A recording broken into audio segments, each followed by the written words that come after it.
Hello, everybody. Welcome to the second Summer Foreign show match. Today we have a very special North American PVT. Going to be Dragon versus Nyoken. And today I am very happy to be joined by the man who is very busy, but he made it today, Paisan. Of course, dude, I wouldn't miss this. I love Dragon Ioken. I love the series. I love casting with you, so it's gonna be a good Saturday. Yep, it is a awesome day for Brood War. Sun is shining, but everyone, coming into their caves to see some of the best turtling North American players. Yeah, I think I mean they both play standard mostly. They have the full toolbox available. They both know a lot of builds. I know Nyoken in particular sometimes goes bio in PvT, which is always fun, but uh, I expect a lot of these games to be fairly standard and just, really awesome to see. I think they've played a lot too, so they probably know each other and their styles fairly well, and that always adds a little bit of complexity to the mind games that can happen. Right. Dragon, when originally was organizing this show match, Dragon said he, thought that Nyoken might be a little bit, Nyoken was saying that Dragon was going to be a bit better than him. So I think, just by virtue of their experience, Dragon might be a bit ahead over Nyoken. But I think it will be a close match, and we should see some good games. The map pool for this map was this is a best of 9. So the map we'll read it off is Jade, Blitz-X, Transistor, Circuit Breaker, Fighting Spirit, Longinus, Polaris, Rhapsody, Crossing Field, and Sniper Ridge. I chose Sniper Ridge, and the other players chose 4. So pretty cool map pool. We definitely have some maps that you can be aggressive on early. Definitely in a PvT. Longinus, some of those other maps. But also got some really big ones that we're going to see some nice long macro games. Yeah, some of those maps are also unusual. I mean, we have some of the old standbys with Fang Spirit and CB, but Blitz X, I mean, I had to look that up. Right. That's not a map that's been played very often. So that's really cool that we're gonna have that variety.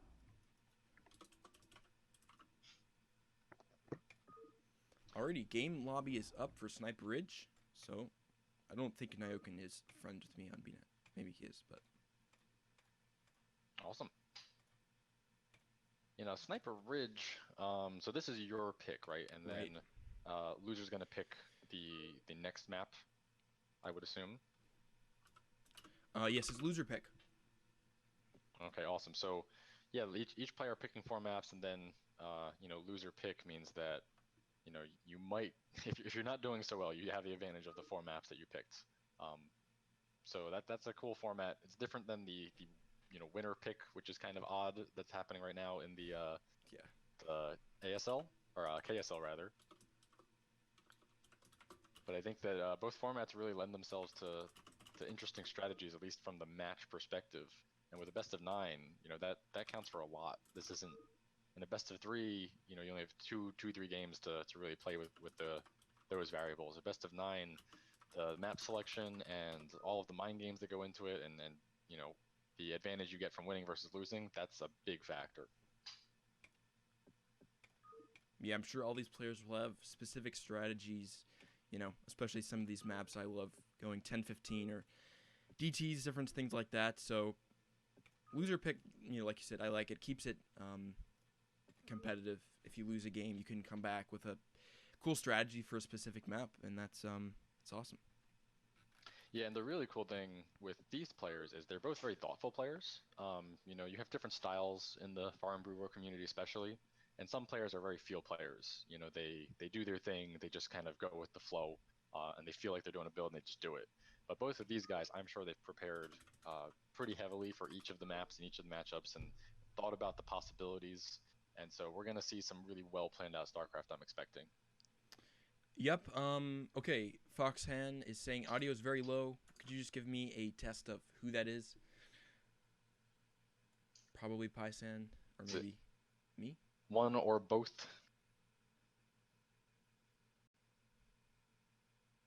Yeah, appreciate that. And yeah, while we're here, I'll just mention it. This was a prize pool. It was sponsored by Matrino. It says both. Okay. Was sponsored by Matrino. and they supported the codes to get in. So you can contribute $1 right now by using the code BASIL and add $1 for free. Matcherino will back that. You can also donate more if you'd like. And we had a goal of $75 for this matchup, and we smashed it. We are at $83 right now. Nablime contributed $6, and a lot of other people using the code. So that's really awesome. Huge shout out to you guys. That's like 80 people that contributed to this, and it's really cool that we can give back to these players. Yeah, and thanks again to Matcherino for making that kind of thing possible. I mean, if you're tuning in now and you haven't gone over there, you can register with your Twitch account and use that coupon code BASIL, and you just generate a free $1 to the players. Yep, Matcherino is a really awesome community. A lot of their guys have a love and passion for StarCraft, which is awesome. And I think they're going to be a big force in a potential revival for Foreign Brood War. So, yeah. Alrighty, so hopefully the audio, I turned it up, and that should be good. Okay, I am low. I'm going to turn up my gain on my thing. Okay, just turned it up. Hopefully it's better. But alright, looks like it's good now. So we're going to get into our very first game, like I said, on Sniper Ridge. Still waiting on Dragon to pick his race here.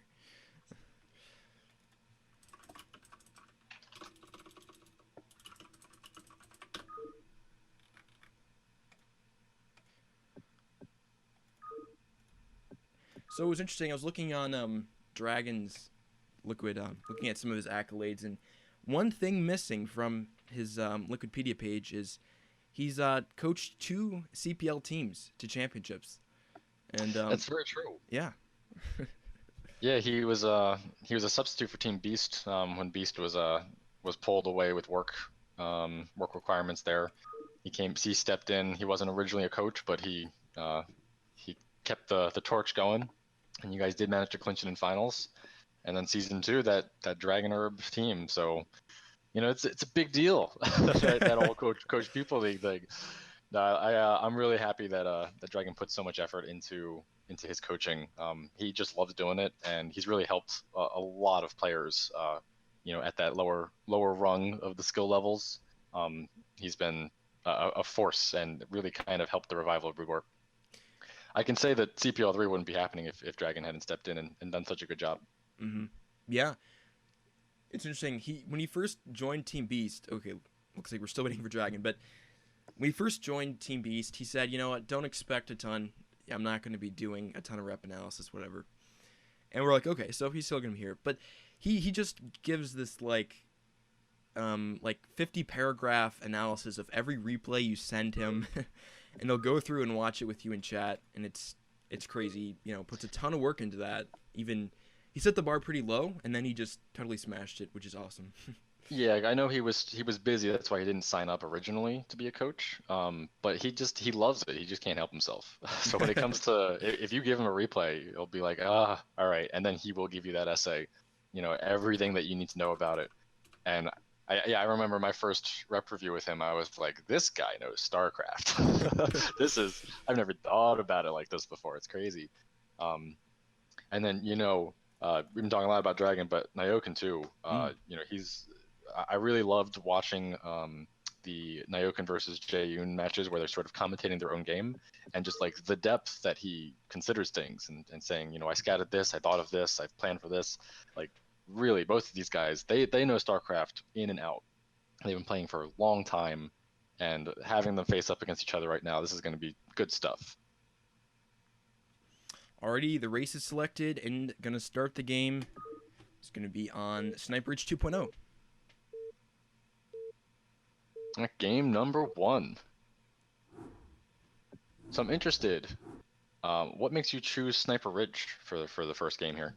I've seen some really interesting PVTs on it. I know Beast played some PVTs.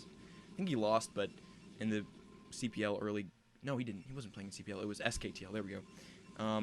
Some really competitive games. It's a big map, and I like seeing that huge Arbiter stasis, those big armies clashing over these ridges here, and I think it's a fun, longer macro game. Awesome. Well, getting right into it. we've got here on the upper left corner of Sniper Ridge, Dragon as the purple Protoss. And in the upper corner of Sniper Ridge, we got the teal Terran Nyoken. I like how you admitted that you really just want to see sick Arbiter Stasises. That's your true Protoss side showing there. But I really do like that late game PvT fight as well. Like there's so much complication to it. I think, of all the matchups, that's the one where big army control really matters the most. Mm-hmm. Like all of the Zerg matchups, a lot of times, Zerg's trying to be everywhere, hit from all sides. A lot of the mirror matchups, it's more about, army composition versus control versus all of those things. But PvT, you're going to end up with those maxed armies facing off, and the person that controls better will take the day.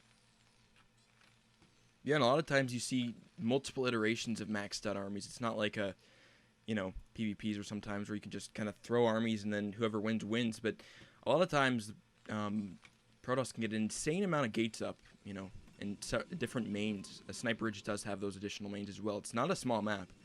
So we could see some macro games where we have so many different armies, and I think this is a better map for Arbiter play. Carriers are all right, but I do think we will see Arbiters from Dragon. I think Dragon is a bit more comfortable with Arbiters generally as well. Yeah, he does go carrier sometime, but like you say, the map is not perfect for them. There are all those high ground ridges, but they're not really cliffs. So even though you have a high ground advantage, Goliath can just chase carriers, and it's fairly open for them to move around. And yeah, I do expect that at least for this first game, we won't see much carrier play out of Dragon. But sometimes you do the thing your opponent doesn't expect, so we're just gonna have to wait and see. We have the barracks on the low ground for Nyoken going straight up into that command center. So he is going for, the econ heavy fast expansion style. And Dragon is not doing any sort of aggressive 2-gate shenanigans, just going to be doing a Zealot before core, it looked like. So really, both players are playing fairly standard and we should be seeing Dragon put that expansion down fairly soon himself. Right, the Zealot coming out is a nice choice. You can micro it heavily, get a Marine or SCV sometimes, although Nyoken's Marine control, conversely, is just as good. So that'll be a nice little pressure for Dragon, and then while he gets his own natural up. Well, his Marine control may be good, but he actually skimped on Marines. He's only producing his first one now, but luckily for him, Dragon doesn't know where he is. So Dragon sending the Zealot at least to the middle, I guess checking for proxies, which is always a good look. But by the time the Zealot finds the base, that Marine will be up and the bunker will be completed. So the window there, Nyoken taking a calculated risk and it paying off. I really like that solid and very patient play from him, knowing that he really wasn't in serious danger. Gonna get that scouting SCV back into the main as well. It's a little bit early. There's not really a lot going on, but he does confirm at least that there is no Nexus at this timing. You would be able to see the 21 Nex follow up here. So he knows that goons are being produced and on the way, but he's gonna have his factory up in a good timing, it looks like, and we are going to be settling into a standard macro game, sort of like we expected. Yeah, that scouting SCV is really nice because it gives a nice presence, a column of mind for Nyoken. Sees that there's no weird tech, nothing weird coming out for him. And now Dragon's going to be going across the map with his Dragoons and gets his Nexus up. It's actually, I think, was a hair late. Maybe was it 29 or something? I missed that, but he built it at 30, but that's probably because of the Zealot production. Right. And I think honestly, if anything, he would have delayed it just so that he could get that scout out of there. Because now Nyoken kind of has to guess. It's not that he probably expects this Nexus is here without scouting it, but until you get that confirmation, there is the part of you that's like, is he doing something weird? And we do see an engineering bay coming out from Nyoken. So if he had scouted that Nexus, he definitely wouldn't need to put that down this early. Yeah, I know Nyoken was talking about it. He likes to play safe with Engineering Bay. Relatively fast, just doesn't die to anything weird DTs. And also Dragon has some Dragoons. Gonna be just taking some pot shots at the bunker. Tank will be out soon. Yep, and this is the standard damage you can get done. If Terran does go for that 1 Rax expansion, their tank is delayed, and without the tank you can't really chase these goons out. So you're just going to force some repair or some lost mining time. And this is all the Dragon can really hope to get. I guess it's possible to snipe the tank if Nyoken really miscontrols and gets aggressive with it, but most Terrans are just going to siege up well behind the bunker line and be perfectly safe. And it looks like Dragon is going to be poised to take a fast third expansion, and there goes that Nexus right now. So he's doing a 3-base follow-up to this, which is a pretty standard approach, just going into that heavy macro game while the Terran is gearing up. And off of 1 gate as well, it is quite greedy. But one of the things about Sniper Ridge is that the choke at the natural for Terran is quite small. So once you get the Dragoons out there on that first ridge, you're not going to be super worried about some Vulture run-bys or something, because you can clearly see all the paths out. You're going to maybe be worried about a drop, but you can take that third pretty fast, I think, with a lot of confidence. Yeah, absolutely. I mean, it is a little greedy in the sense that you do only have that 1 gate, you have limited units, but, you know, Dragon has actually scouted everything he needs to scout right now to know that there's not a lot that Nyoken can do to punish this. Like, if you see that siege mode, there's really no chance that they're going to have a big army back here. There's just not enough time to get a lot of facts and a lot of units to push. And so by getting it this early, that means that when Nyoken does push, Dragon's going to have a bigger army as a result of that econ kicking in. I also like that little move Dragon did. You know, he didn't run away immediately after the first siege tank shot. He just let his shields get kicked down a little bit and pulled goons sort of 1 by 1, getting maximal damage there and costing Nyoken as much mining time as possible. All those little things really do add up over time. Right. Oh, and we have barracks coming out from Nyoken. Oh. So I mentioned in the intro, he has been known to go bio a little bit in TVP, and here we go, game number 1. How many barracks is he going to make? We have 4 coming right now. I guess three additional ones coming right now, and he's got room, so it looks like it might be the deep 6. Nyoken kind of brought this back a little bit by in one of a big event. Keep forgetting what it is, but he used that a couple of times against some Protoss players and won. And then, you know, for a couple weeks after, of course, everyone on ladder was doing it and losing. But, you know, if you do it right, there is definitely a window you can hit with bio. The Observer is out for Dragon, though, so he's not going to be able to get in, though, with those missile turrets. Oh, but he just saw it. He just barely saw that last barracks. So even though the missile turrets are really well placed, I really think Nyoken should have built these barracks a few hexes higher, because he barely saw those barracks being created. And that's going to be, I mean, all of Dragon's build is now going to shift to defending against that.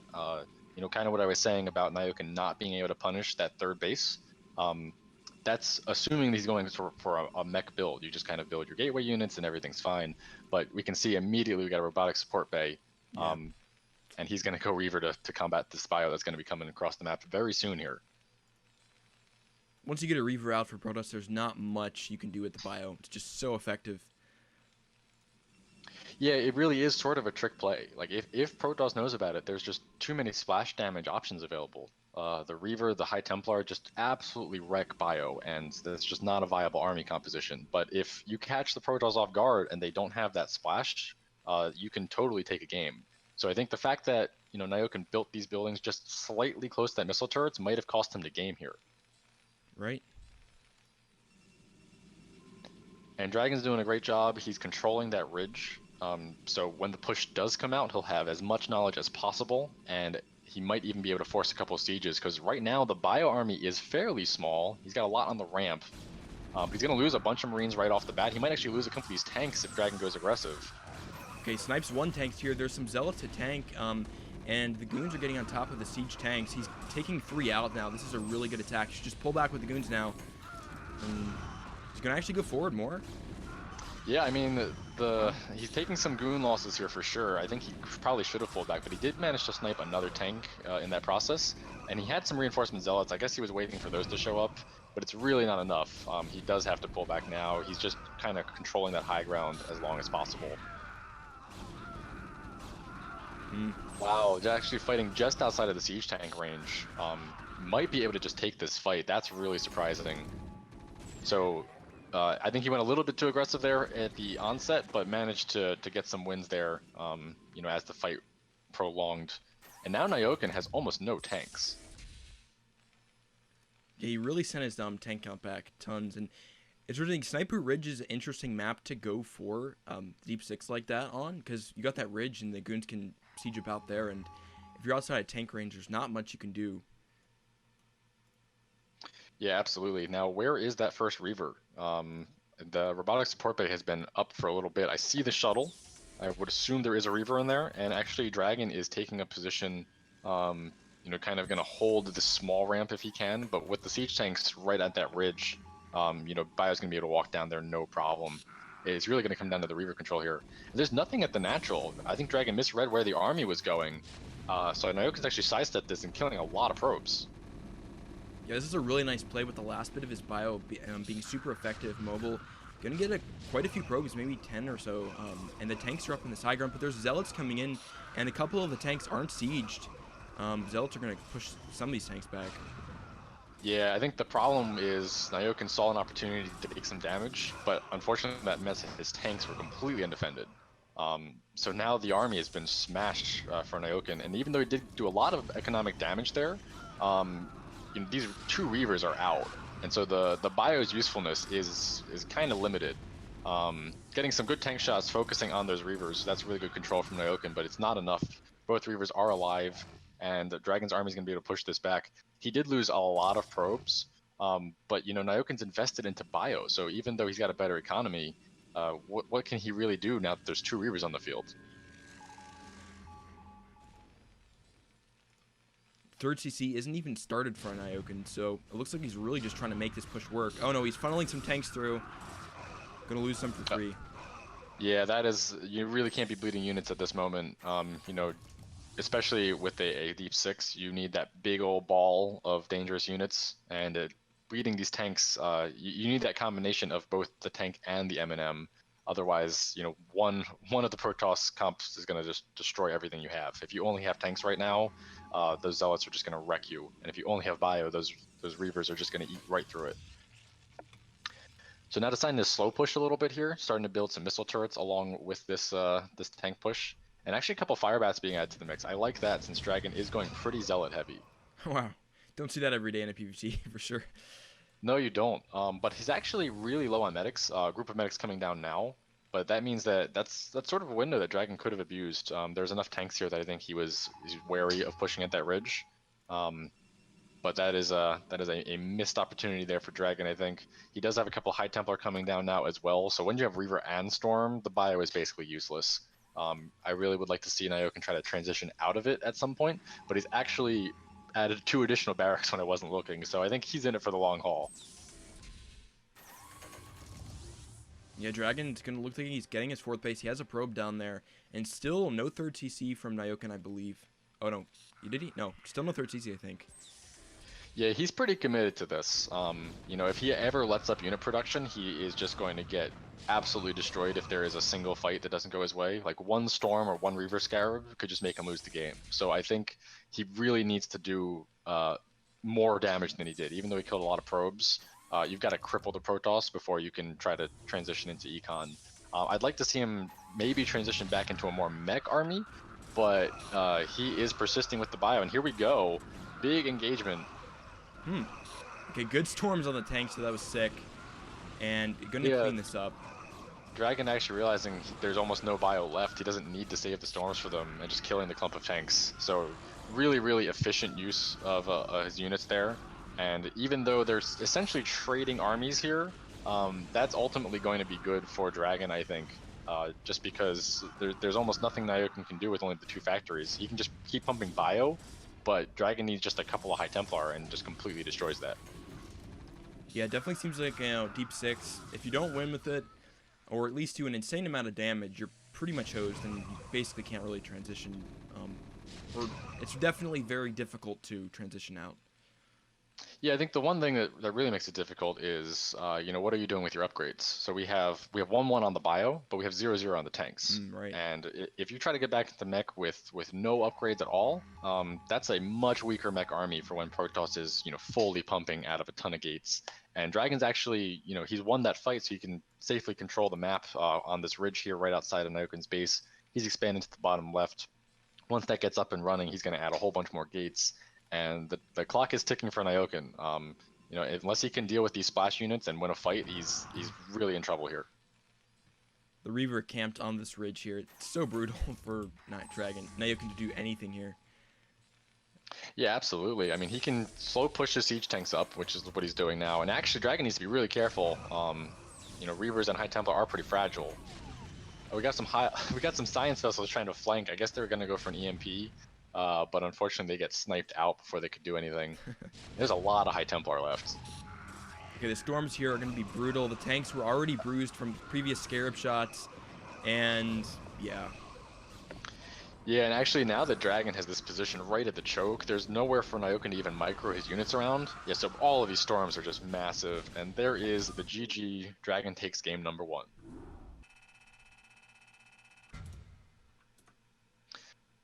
Yeah, Connor in chat saying you can't transition out of this. It's true. It really can't. It's really hard, but at that point you kind of have to try, I think.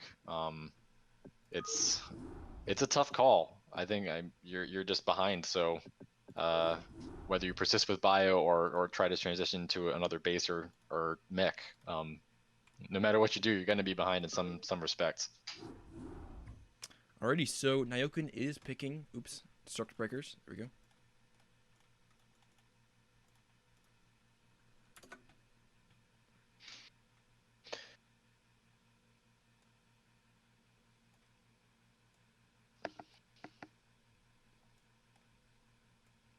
And Circuit Breakers is another, good map to see those big armies clash. I would be surprised to see another bio play out of Nayoken, but anything's possible. Sure.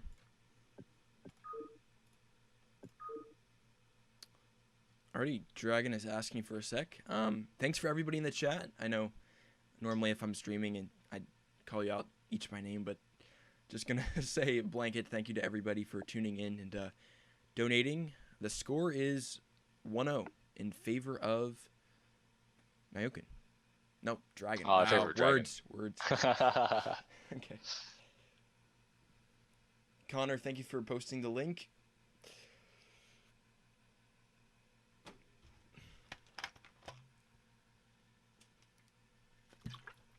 Yeah, so Circuit Breaker is going to be a Nayoken pick, and it is a good map for Terran in general. They can get those four bases fairly quickly if that's the way they want to play it, and there's not a lot Protoss can do to stop that.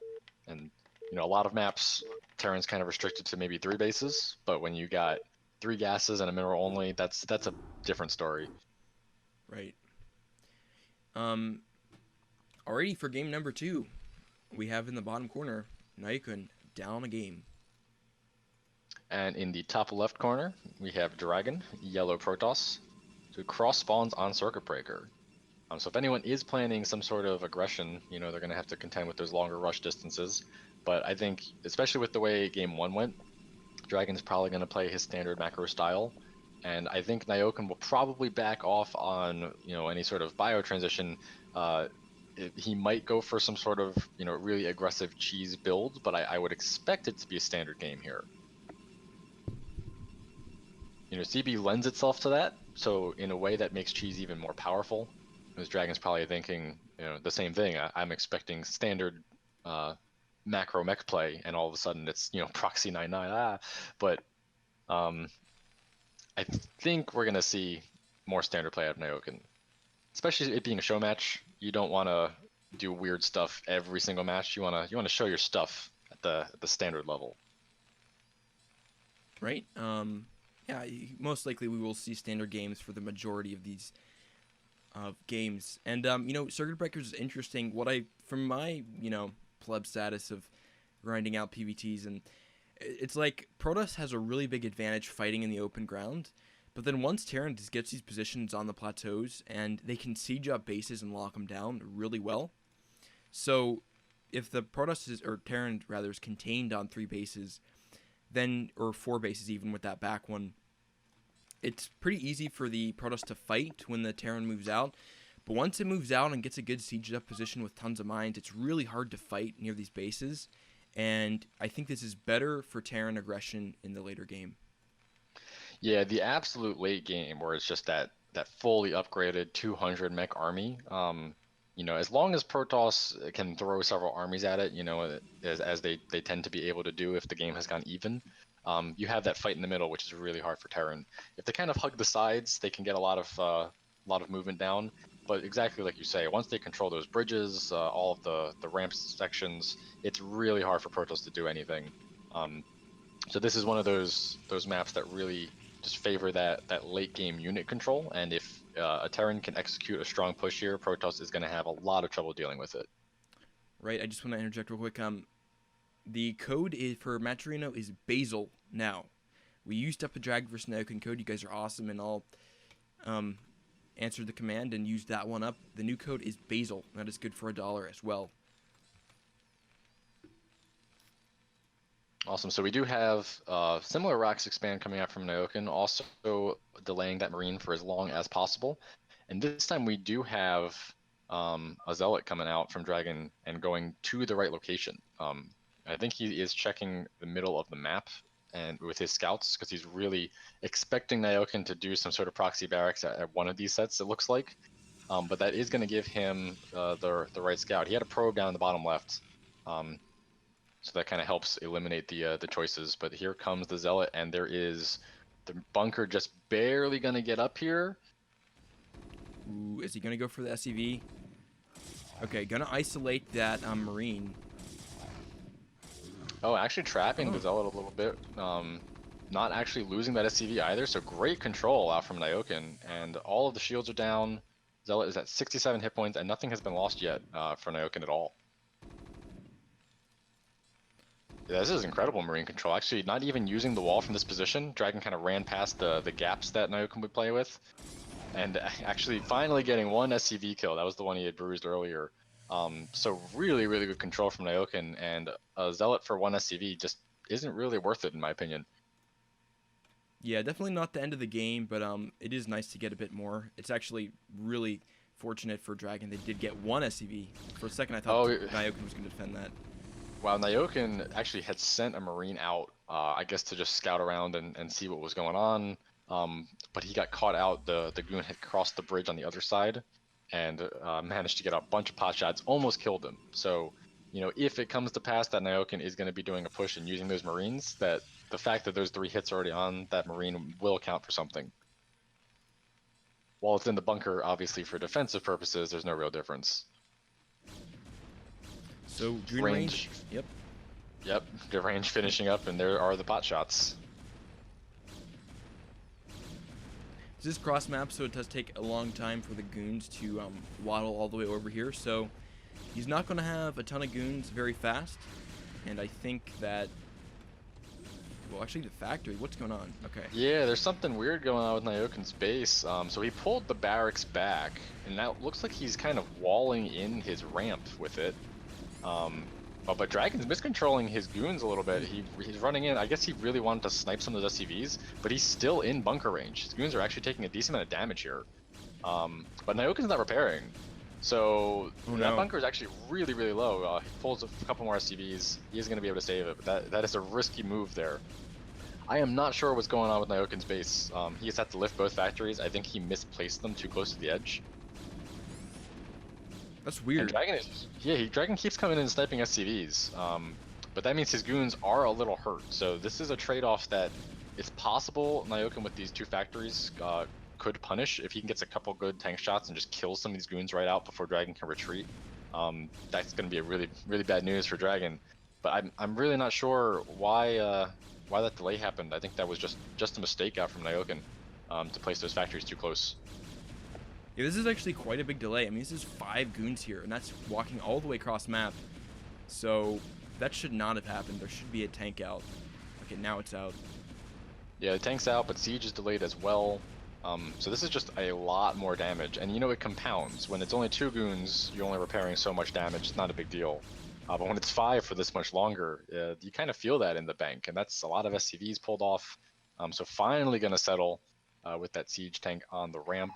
And meanwhile, back in Dragon's base, he's got the obs already out, and he's got a 3rd Nexus nearly finished. So he's looking like he's in a pretty solid spot. Yep, he went one gate 3 base again, and with all he got a couple SCVs there and a lot of mining time done. So I think Dragon will be in a really strong position coming into this mid game. Yeah, but Nyoken is actually producing vultures now, and you can see double upgrades. So those are going to be both of the vulture upgrades. And once those finish, it is possible to do a lot of damage. You know, Dragon, he's going to have 3 gates of production soon. So, or actually, his gates are now finished up, and he's got goons spread pretty well across. But if Nyoken can run some into the main and mine things up, he can cause a lot of havoc. So I'm eager to see what kind of damage can get done with that vulture play that he's gearing up to do. And actually sending them down on the bottom position, Observer will not scout them coming out. Right, I think Dragon will defend this pretty well. There is a pylon wall. He's going to block that with a goon and also some goons at the third. So I don't think these vultures will do much. Just going to set some mines up on the outside. He's super prepared. There's 1 goon on each bridge, although he can't actually block with only a single goon. Gonna fix that wall now. And yeah, goons just everywhere. Nyoken going in for a dive, but not able to get anything done. So Dragon way too prepared for that. Really a soul read there. Just knew it was coming, even if he didn't scout it until the second observer. And so Nyoken is going to follow up with that third command center pretty quickly. You know, I kind of expect, especially being in cross position, that he'll go for that fast fourth as well, since the positions to control 4 bases on CB compared to 3 is basically the same. Right. I mean, being cross maps, this probably is a good candidate for a really long game, or at least a semi-long game. And yeah, like you said, both players going to get at least 4 bases up pretty fast. Dragon going to drop that down pretty soon as well.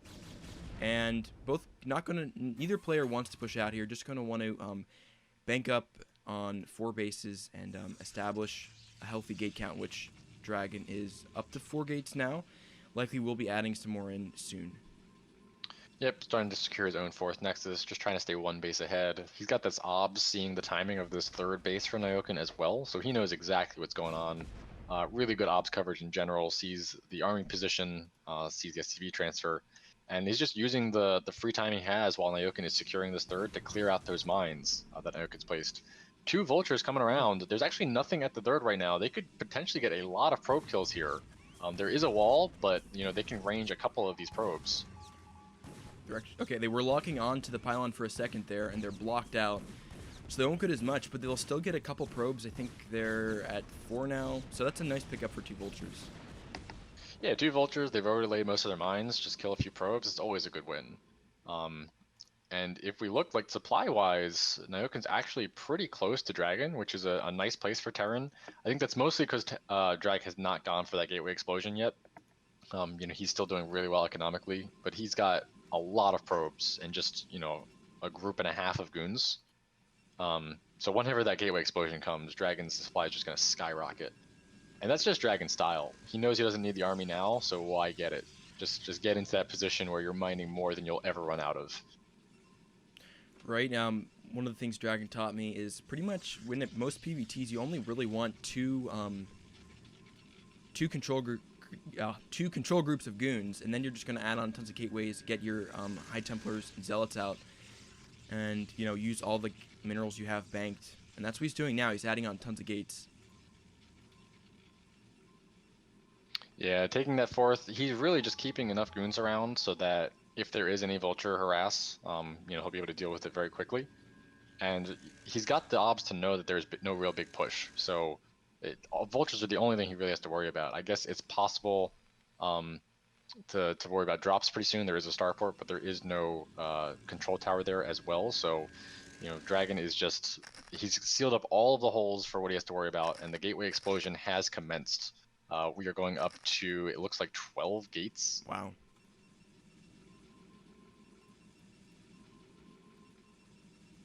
A couple people are saying there's stuttering lag. I'm not getting any at all, so that's weird. I'm not getting any in the game. It might be on the stream. Okay. I'm looking at the preview of the stream and it looks fine, but just I'll check it out maybe after this game. All right, but Nyoken does manage to secure that 4th base, you know, very, very quietly. Dragon's not trying to put on any pressure whatsoever.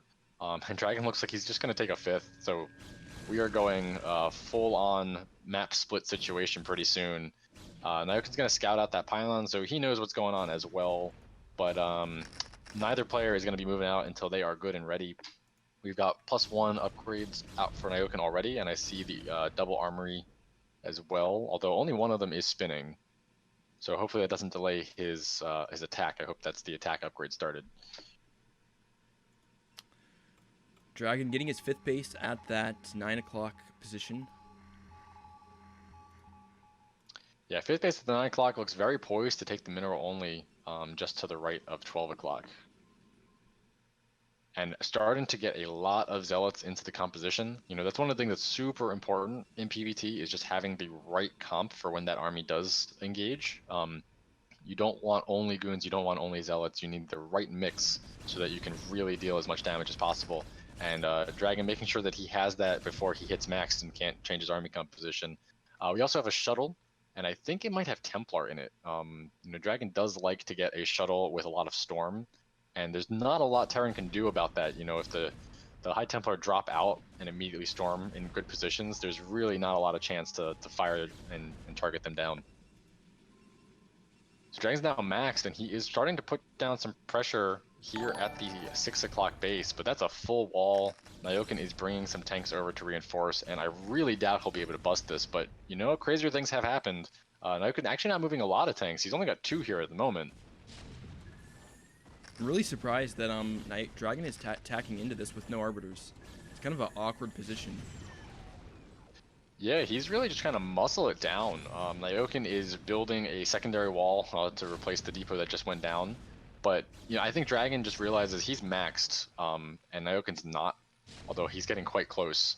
So he recognized the potential to do some damage in a trade, and he tried to go for it.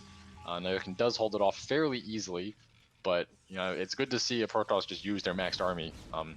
It always hurts when I see someone hit 200 and then just let their opponent hit 200 too without any pressure. Right. It looks like Dragon is going to be trying to secure that bottom second natural. At least he's positioning his army there. And then if you can get additional gates from that corner, it can be really scary for the Terran player to have to deal with that. So if he gets that second natural up, that would be really nice. We have a lot of zealot only versus vultures, and actually that means that it doesn't matter how many zealots you have, those vultures are going to win that fight. Got some micro coming out from Nyoken, and a couple of really good mine hits would really soften that up, but the goons are coming up to defend, and the army is reunited now. Like you say, Dragon is starting to expand to the bottom left as well, so he's not content to have a split map situation. He wants 3/4 of the map. Wow. So he's going to be throwing down his 6th Nexus there, actually his 7th, I think.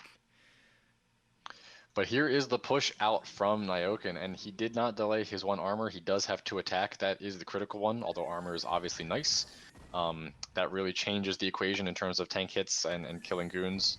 So this push is very scary. Both armies are maxed, and like I was saying earlier, if the Terran controls this really well, then there's no way for Dragon to get cost-effective engages. He's going to lose a lot trying to whittle this down. Oh, rushing in before a siege. Really aggressive move out here. There are no mines to support either. Here come the storms, massive storms over clumps of tanks. And Dragon's actually eating this up. Yeah, this was so good. The stormers made it really cost effective for the goons. But the goons are actually going to get into some tank fire. They're probably going to want to pull back before he loses too many more. There he goes. Yeah, really, really good engage out from Dragon. And you can see he actually lost more supply than Nyoken, but he's going to be able to resupply so much faster. Coming in again, this is a little aggressive.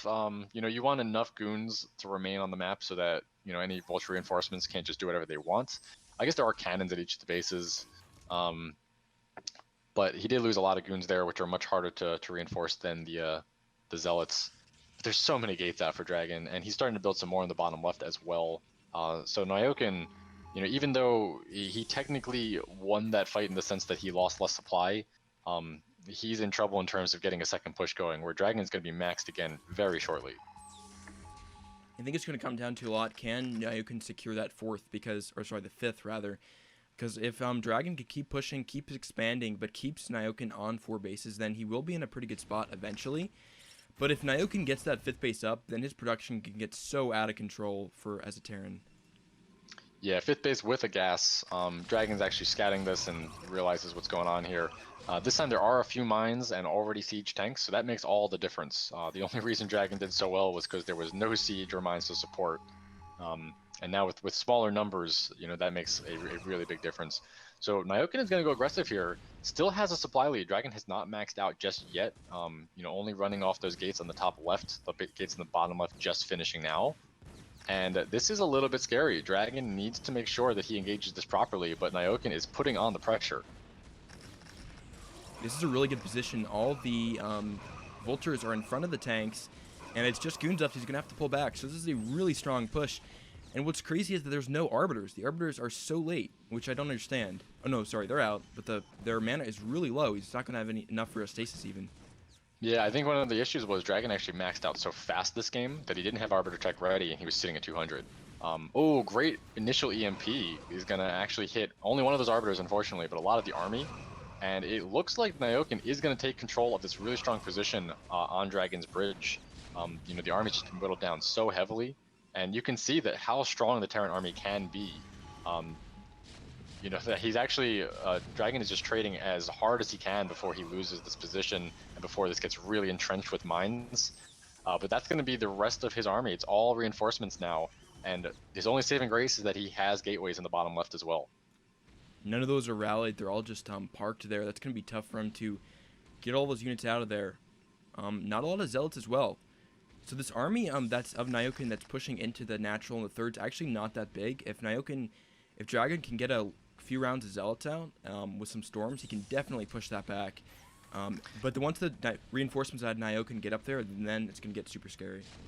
Yeah, and actually Nyokin has a lot of reinforcements, both at his natural and his 4th base. And it looks like they're heading out on the map now. If they can get on top of that bridge and really secure that position, Dragon's going to be in trouble. But it looks like he's actually sending a bunch of his units down to the bottom left. That is probably a mistake just based on how much Dragon has here. Although he's only fighting with a couple of his units. He's got most of his goons still up in the base. Yeah, this game has gone topsy-turvy. Yeah, it's so difficult to rally those additional gateways. Even if you put them on a location Naki, there's no location rally point because you only have 3. And looks like he will push this back with some goons on the high ground. It's going to take some losses, though. Yeah, but I think this is still a mistake out for Nyokin. I mean, unless he can actually kill this base, you don't want to be trading units down here. You want to make sure you have one strong position and are doing the critical damage you need to. Another great EMP on the Arbiters, so I guess Drag has 2 more Arbiters in the back, but there's really not a lot of opportunity for him to get those spells off. Nyokin's been on top of those vessels. Nyokin sniped that base additionally at the sort of 1 o'clock position. So Dragon isn't mining. He's still mining a ton, but Nyokin is mining a ton as well. He's got 5 bases up and 4 gases. That's almost unstoppable. Look at how much he's banking. He's banking 6K minerals. Yeah, he's really forcing the issue on this bottom left. I would have loved to see him go for the 9 o'clock. There's really no defenses there, and if he has the contain still up in the top left, there's not too much Dragon can do. But as it is, he's just been trading army, and even though he is winning these trades, he's not really doing damage. So he's expanding to the upper left, which is a great move. But Dragon's got plenty of army that's now on the loose, and I think he's going to be able to shut those bases down. This is just a crazy game where they're just fighting on multiple fronts the whole time. Some vultures and tanks are sieging up at the 3rd of Dragon. So this is coming into some contest. The army with the Arbiters is coming down to maybe hit the 5th base of Nyokin. And Nyokin's tank army is sieging up. That's one of, I think, the positives of him forcing the issue there, is he's preventing all these rallied units from helping out the other army of Dragon. Now there will be a liftoff at the 5th, so it's a nice win for Dragon. But the bank is so ridiculous for Nyokin. It doesn't really even mean that much right now. Yeah, it's going to be a while before he really feels that. A couple of DTs coming out from Dragon, and is Nyokin going to recognize this fast enough to scan? There is a good scan, but they've already gotten on top of the tanks. Most of the tanks getting taken out, and that is going to be the end of that pressure. So those gates are going to live. The mining probes are completely unaffected, and I think Nyokin has sort of lost his control of both of those positions. Now that Dragon's gateways are free to just spread out onto the map, these expansions that he's trying to take on the right side are just completely vulnerable. I wonder if Nyokin, I think his factory count seems a bit low. There's only 3 factories producing tanks here. He's on 5 bases. So definitely seems like a few more factories for him here. Yeah, he really does need more gas. I mean, he's got all that bank in minerals, but his gas mining was disrupted at the 3 o'clock, and he hasn't been able to get other gas bases going on the top right just yet. Um, he's trying to be as aggressive with the vultures and the mines as possible, trying to do damage to this 9 o'clock. But I think he really should have taken this out when he had the contain. He spent all those units down in the bottom left and really doesn't have a lot to show for it. I think he killed like a pylon and a gateway in terms of permanent damage. Okay, a ton of vultures at the 1 o'clock base of Dragon. And they can also swing into the 12 o'clock, and there's only 2 cannons there, so that could be quite scary for Dragon to lose all those probes. Yeah, I'm surprised Nyokin's not going to go for it, but he is just pulling off. He delayed that mineral-only expansion from being retaken, but Nyokin's really feeling the lack of gas. I mean, the mineral-only base is actually getting mined out now, and he is starting to expand into gas bases. But if you look at his army comp, it's vultures. I mean, he's got a good amount of tanks still, but it's so much vulture here. And Dragon does have a lot of zealots himself, so kind of balances out. But you really want that tank backbone at a maxed army, and Nyokin might actually lose some fights as a result. Another great EMP. Oh my god. Nyokin vessels are out of control. Has Dragon even got an Arbiter spell off yet? I mean, I haven't seen a single one. He does now have a couple Arbiters with full energy, and I don't believe there's another vessel, so there are no EMPs available. There's the first stasis of the game at 23 minutes. So that's a testament to how well Nyokin has played this up till now. But, you know, it doesn't actually kill, or it doesn't actually stasis a lot of tanks, and there's so many vultures to stop these zealots from getting in. I feel like this army comp is actually going to work out a little bit for Nyokin, although a second stasis in the back. So this is a lot of tanks just not in the fight. Yeah, that first stasis was really poor. That second one was pretty good. He's still losing a lot of goons here, though, and those take quite a bit longer to reproduce, obviously. So Nyokin's going to hold on here, and he's establishing the gas bases up at the north, the new main. Oh, actually, that's just a group of units, but he's got another gas mining, and if he adds on a few more factories, which I think he should, still banking upwards of 7k, which is absolutely ridiculous, even though it is really tough to spend your resources, of course. If he establishes those upper 2 bases with those additional gas, I think it's gonna get to a point where I don't think Dragon can fight that. So if it ever gets to a totally fully split map where it's essentially mined out and the Terran has as much resources as the Protoss, you know, they just trade so much more effectively that the Terran should win in that situation. So being able to hold the upper right is absolutely what the game is hinging on, and Dragon kind of understands that. He's trying to put some pressure there now, knowing that there aren't that many units yet, but Nyokin manages to reinforce in time, just getting over his bridge, and Dragon is going to be forced to pull away. So the game has now kind of stabilized. They both traded their armies, and I think that favors Nyokin in this situation, since he really has the bases and locations he wants. He just needs to make sure he can defend them. I want to see the recall from Dragon. That's what this game has been missing. I mean, the stasises so far have been useful, but you know, now that we're getting into this full map where there's just fights all over, a recall into the main to take out the factories or to bypass this defense to the upper right could be devastating. Yeah, Nyokin's been pretty good at getting turrets up at most of the positions where recall is possible, but there's not a lot of mines, especially like at the 3 o'clock base and the new natural. They're pretty weak, so I think you're absolutely right. Recalls could change the game, and Nyokin's pushing again here, and he's maxed, so this is a really good position. Yeah, again, there are no mines in time, and the siege is a little late. Great storm on the clump of tanks. There isn't quite enough for Dragon to fully contest this, but he does whittle it down decently, and I think it is a good choice to take those chances when you see that the tanks aren't quite prepared to fight. Just take the trade as you can and then pull back before the goons get killed. And you can see that, you know, they traded fairly evenly there, but Dragon's just sitting at 200 again. Nyokin does need a little bit longer to remax, although coming in with his vultures, sniping some High Templar as well, so there's really good moves out from Nyokin. One storm coming down onto the tank clump. Second storm is also really, really good, so that's great damage on these tanks. And Nyokin wasn't able to get the reinforcements here in time. The greater mobility of that Protoss army pouncing on that weakened Terran before the reinforcements could show up. And that was a great trade for Dragon. He's pulling back with the Dragoon, saving those is crucial.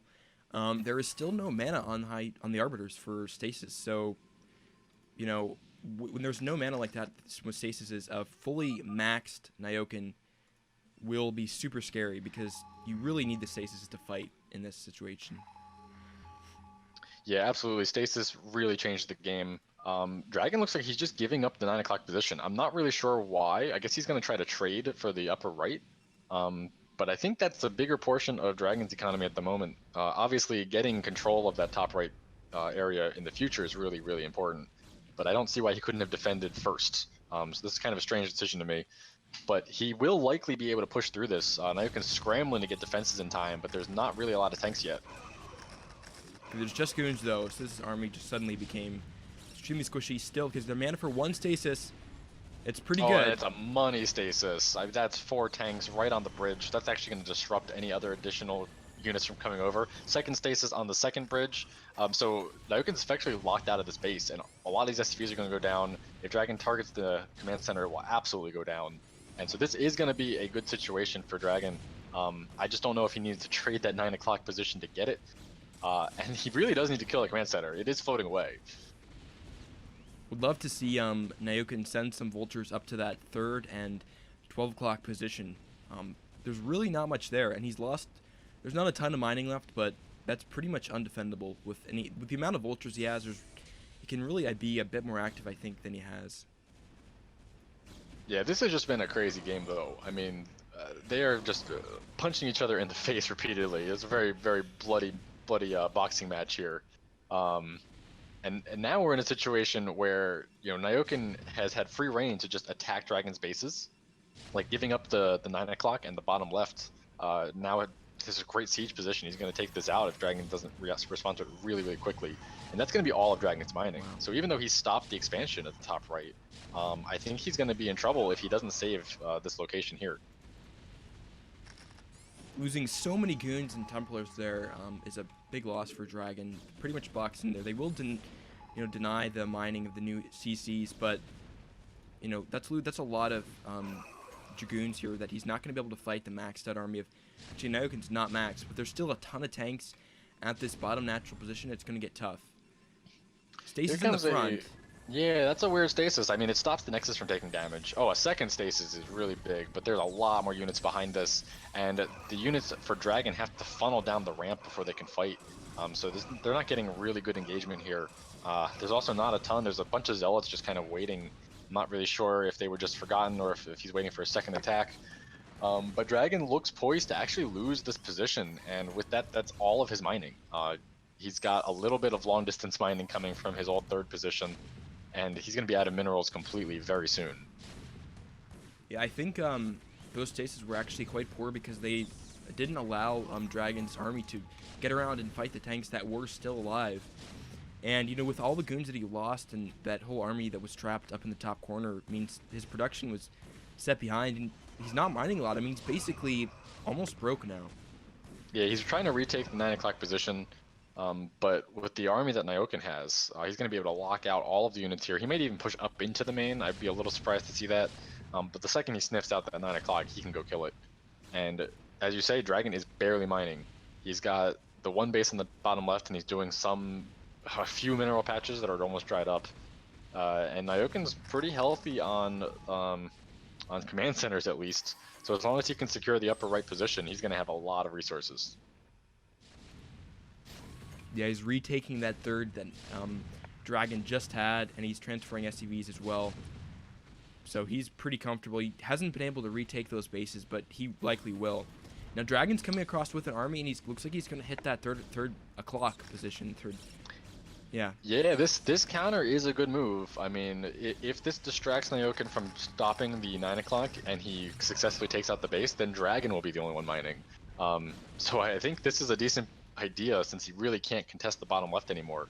And there's not a lot here. I mean, there's a couple of tanks actually pinning in 3 goons in the upper right, and the rest of the tanks are coming in from the rally. But a good stasis on 3 of those tanks, and this base is forced to lift a lot of the SCVs going down as they retreat. And if Dragon can snipe any of these CCs, that would be amazing. But it looks like he's trying to just save all of his goons from being killed by tanks. No, he's going in. I'm not sure what he's doing with these goons. He's going to actually try to fight those stasis tanks? Wow, okay. Guess they were kind of bruised. Yeah, I guess just hop on top of the stasis and try to kill them all while they pop out, but he really doesn't have a lot of army for that. Naokin's rally is right next to him, so this is a little ambitious. Meanwhile, there is a push persisting into the main of the bottom left. It is now on top of the Nexus, and Dragon is quickly running out of production here. The 7k banks are gone for both of these players, and there's the GG Wow, what from a crazy Dragon. game. Tied up 1-1. That was a crazy game. I think it all hinged on Dragon's decision to just give up the 9 o'clock. You know, he didn't need to kill the upper right there. Right. Yeah, like you said, I mean, the stasis weren't there for such a long time. Okay, we're Jade. So the next map is going to be Jade. So pull that up.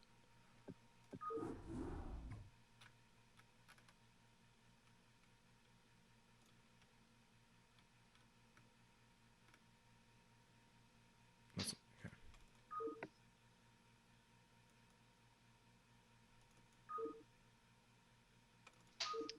You might want to tweak some OBS settings. We got some comments in the chat that the stream did lag a decent amount. Okay. So if there's anything you can do to up the frame rate of your OBS. Okay, I'll deal with that 1 second. Let me just put the game up. Yeah. Might have to restart with that. Yeah, I think there's a couple of things you can do on the fly.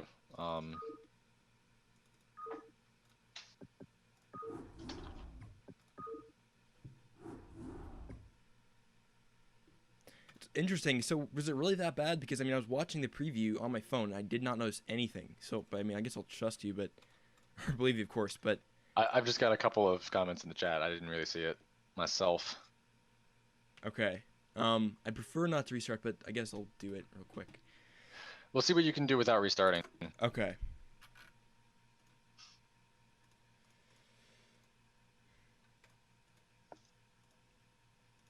Wow, it was on 6,000 bit rate. That's not good. That's probably why. That's pretty high. Yeah, so it's always good to see a 1-1 right off the bat. The show matches are always more interesting if it's not just like a 4-0. Or I guess in this case a 5-0. And Dragon, you know, he loves that macro style, so to see him lose in a late game TVP, that's props to Nyokin for sure.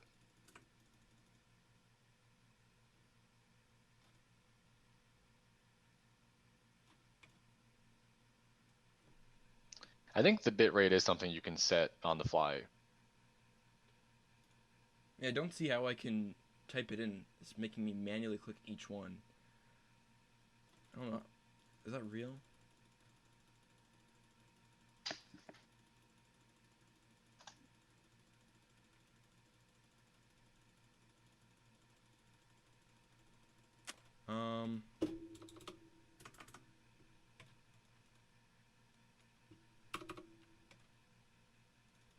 I guess it's literally going to make me click through to 3,000.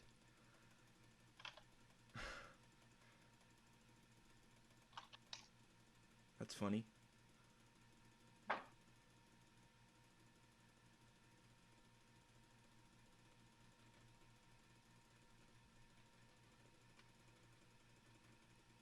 Oh, hopefully these matches don't go too long because I got a 20 button programmable mouse for Herbon's mouse only tournament, so That's pretty funny. Yeah, it's mouse only. It's not doesn't say what kind of mouse or how many hands. I cannot believe it's actually making me click down to 3,000 bitrate. Yeah, I think you can type it if the stream is down, but maybe it doesn't want to jump it. I don't know. I've never really played with those settings while streaming. So what do we think, Jade? How it's gonna affect the map play from these players? Well, so now we are definitely on a dragon map, and Jade is just it's tough for the Terran to get the fourth. So what we saw last time was Terran, you know, the early game, you know, both of them going for the macro style. Terran very easily takes a third, and then right behind that can take a fourth base, 3 gas, everything's good. Here, Terran should be pretty comfortable taking 3 bases, and it is technically 3 gas, more like 2.5, because one is fairly depleted. but then having to push across and get onto one of the other main ridges into a fourth base is a really hard order for a Terran army. And I think that stage of the game, Protoss is just way stronger compared to the Terran that we saw on CB. So this is definitely a more Protoss favored map if it goes the same way. And I'm kind of interested to see if Nyoken has a specific plan for this, just because of that. Right. Yeah. So rather than going for that maxed army with +2 attack, maybe a +1 attack at like 110 would be a good push timing. He might try to abuse, something a little wonky, maybe do some drop play. There's all sorts of things you can do. But I think if the game goes essentially the same way as last time, then Protoss is going to be in a much stronger position. Yeah, Nyoken is pretty. I remember watching his streams a ton, and he likes not being aggressive until a really strong 2-1 push around 12 to 14 minutes, and that's really strong as well.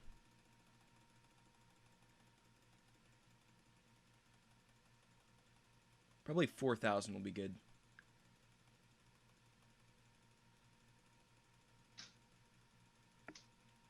Well, we'll give it a try. I'm not sure who J1 is. But he probably shouldn't be in here.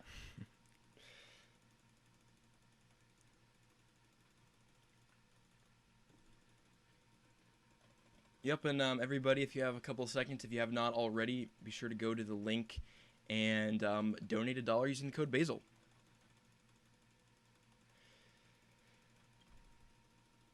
Really appreciate it, and I think we're at like $85 now, something like 83. So that will mean, first place will get around $60, something like that. It's a 70-30 split, so that is quite nice. Yeah, that's awesome. That's a pretty solid prize pool. And there is still time. You can still donate. You can still use the BASIL coupon code to donate a free $1. Thank you for the follows, guys. It's Sir and Future SC. Wow, big follow.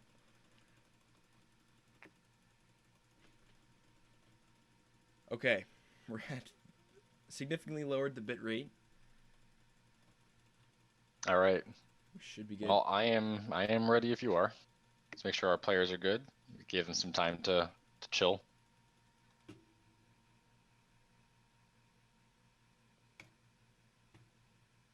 All right, just gonna set it. Can I change it to 30 frames? On the fly? I am not sure. No, it cannot. Well, we'll try this. Significantly lowered the bitrate, so hopefully it should be better. Alrighty, so we're going into game 3. Alrighty, the all go sign is from players and starting up on Jade.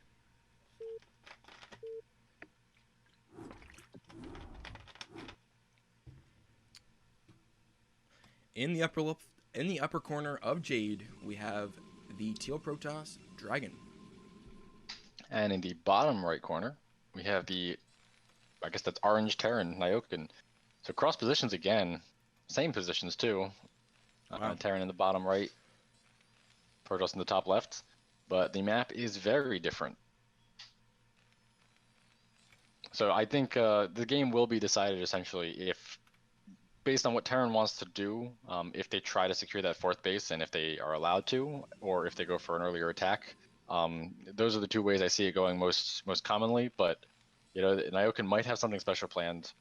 Both of these players have had the map pool for a while, and they know exactly what the other player picked. So I'm sure they're thinking, they put their thinking caps on and have a game plan just in mind for this match. Dragon going with the forward pylon. That is interesting. I'll see if he wants to go for something cheesy here. Yeah, I think on Jade it's not necessarily cheesier, just because it is that reverse ramp. Right. You want to have control of the high ground in general, so building some buildings there, it doesn't necessarily mean anything aggressive, although it certainly could be. He has been going Zealot first both of the other two games, and if he goes for Zealot first again, I wouldn't be that surprised. It looks like is he going to be scouting cross? No, he's scouting down.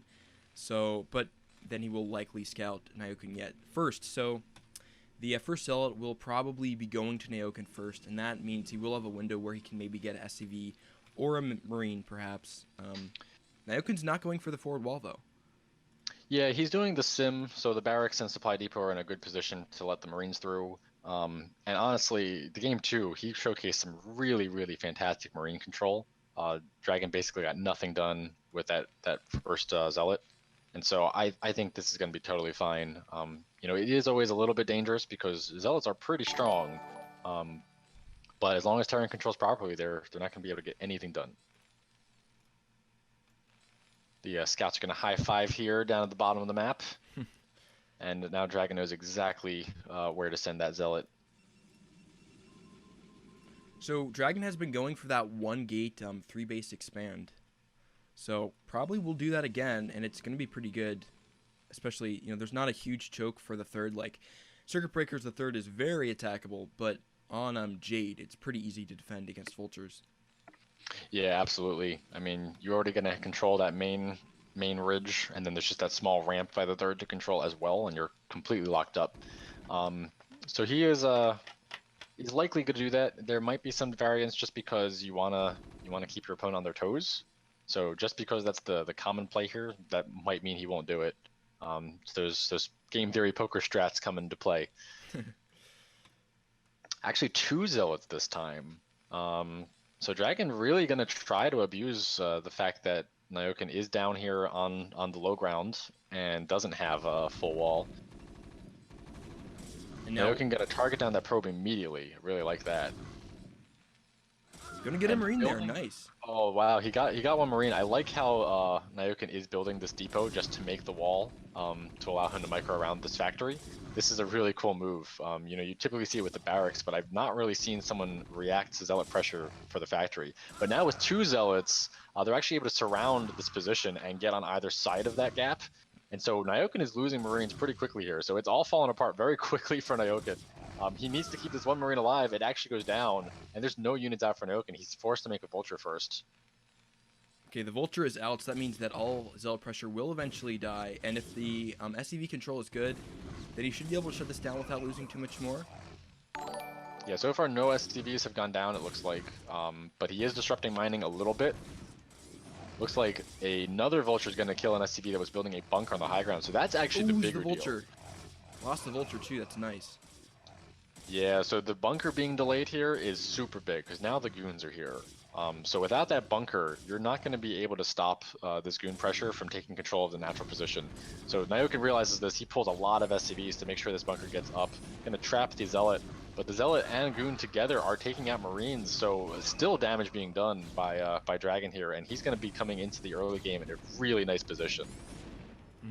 Walks forward, snipes SCV. Really nice. There is no goon range, but he's still picking off some SCVs.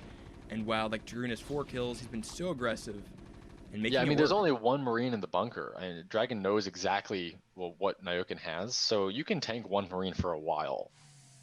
1 tank coming out now, though. Dragon has to be a little careful that Goon is a little bruised already, and he is going to pull back now.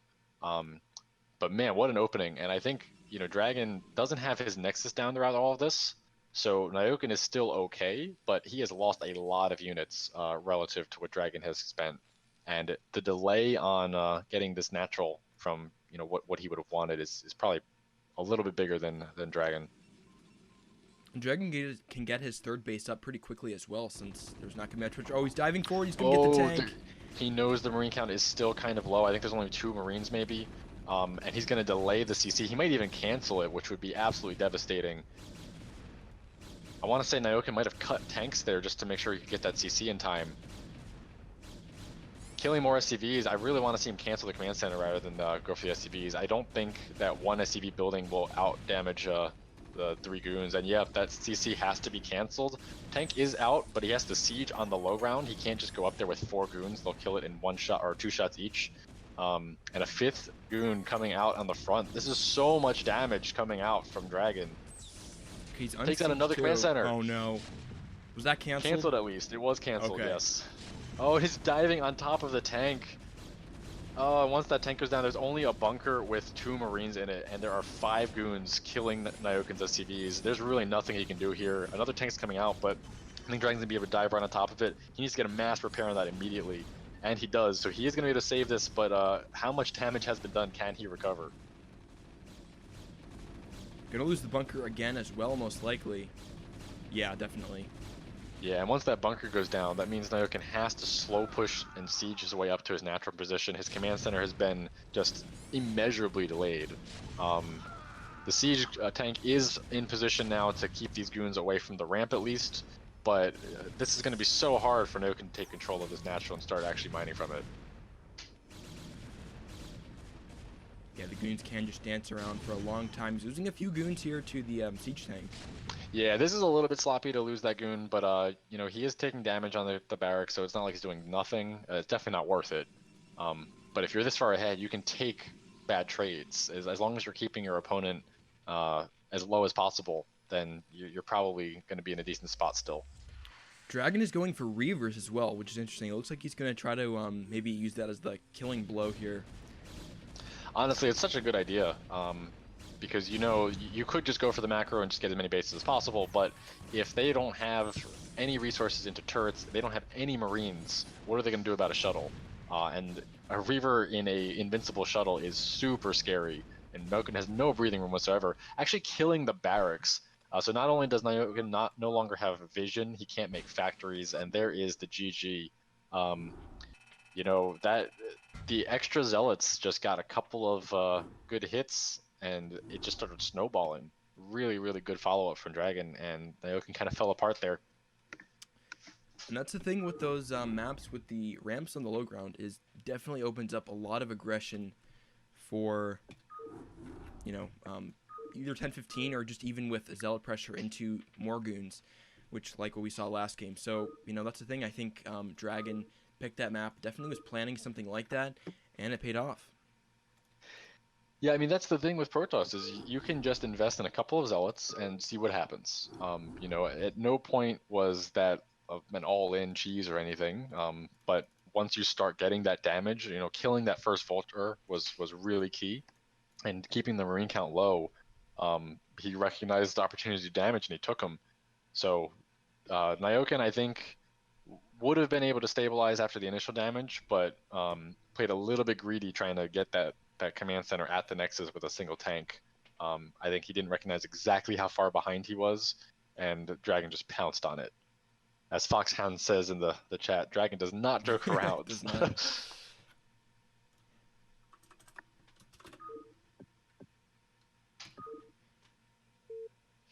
So we're going back to Fighting Spirit and a more traditional macro map.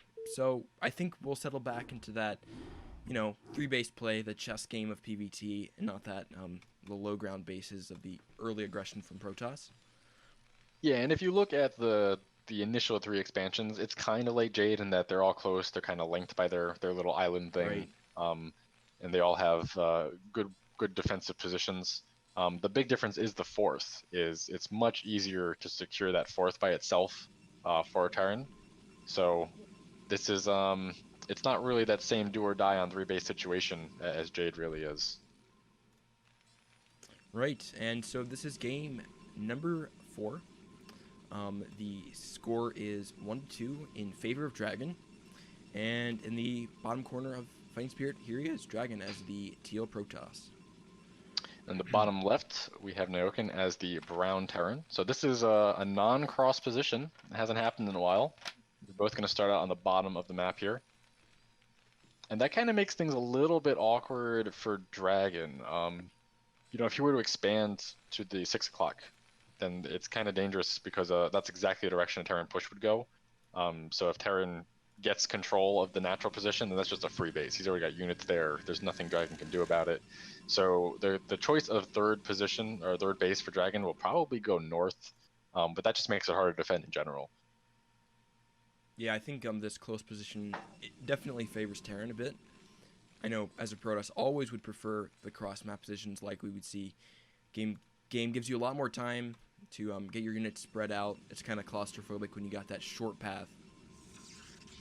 Now, one advantage with these spawns is if Dragon does decide to go for maybe a Reaver opening, then he has pretty short flight distance to the natural of Right. Nyoken. Yeah. And if Nyoken is, for whatever reason, delayed in his defense of that, he could get a lot of damage done.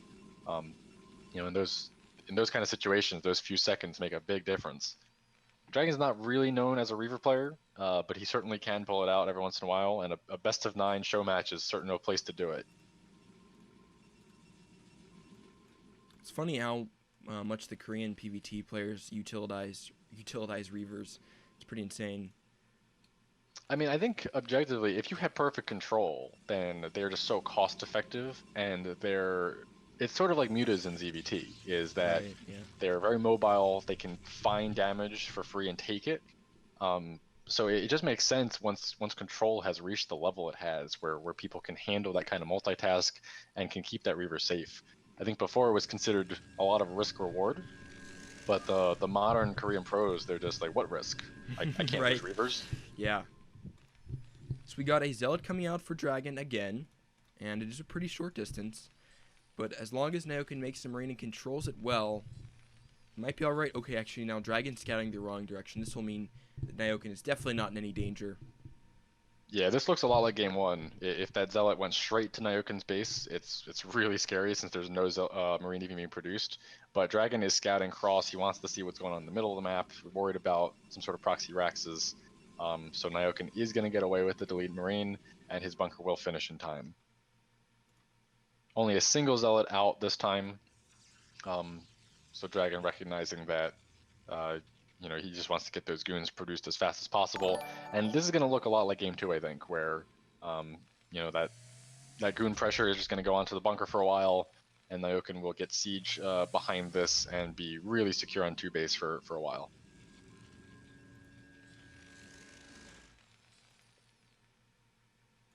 I just realized the donation bar is covering up his name. Sorry about that. We'll fix This that is after. Dragon versus $84, which I guess is kind of accurate in a way. It is a prize true. pool. Thank They're you, fighting Creative, for it. for the host. Appreciate it. And everybody for tuning in, following. Okay, so the Zealot is coming in, gonna see that the natural has been taken, the bunker is ready, and he's just gonna pull back. Factory is being produced at a decent time, so this is standard on the standard map. It is the standard show. Great. Goon Rain should be finishing up shortly, and at that point, Dragon is gonna do whatever he can to eke out some damage there. Second factory coming down behind. And it looks like Dragon is gearing up to take that Nexus at the 3 o'clock, expanding upwards like we were talking about. So very, very similar to the game on Circuit Breaker. Dragon taking a lot of damage on that one goon, just stepping a little bit too close. But now he's in the proper position, and 3 goons versus 3 repairing SCVs. They're just trying to take as much mining time and repair cost as possible. One Marine coming out, just gonna kill himself for the heck of it, so that was a bit of a mistake.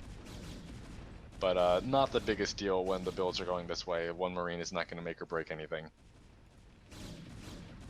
We do have a pretty fast robo out from Dragon before his 3rd base even, so does he go for the support bay or the observatory? That is my question. I mean, knowing Dragon, I think he will go for support bay. Just because he feels like, I don't know. I mean, this probably is one of the best situations to go Reavers. And we'll see if that will overcome Dragon's desire to just play super standard. Yeah, and it's also possible that he'll go, both of them, just observatory first. I think Dragon, he's not averse to going Reaver, but he certainly doesn't take risks to do it. And I think in his mind, skipping that observatory is a risk, which, certainly once the mines are out and you're taking vulture pressure, if you don't have observatory built, you could be in serious trouble. And we do see the observatory coming down. Will there be a support bay follow-up?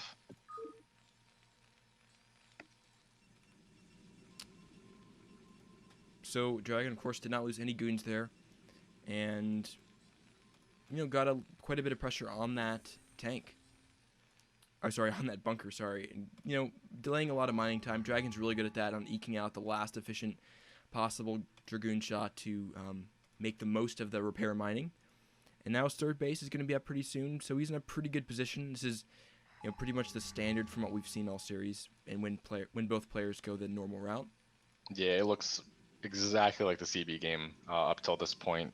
Again, CB gives Terran those 4 bases though, whereas Fighting Spirit, you really only are entitled to those 3, and so that does change the story.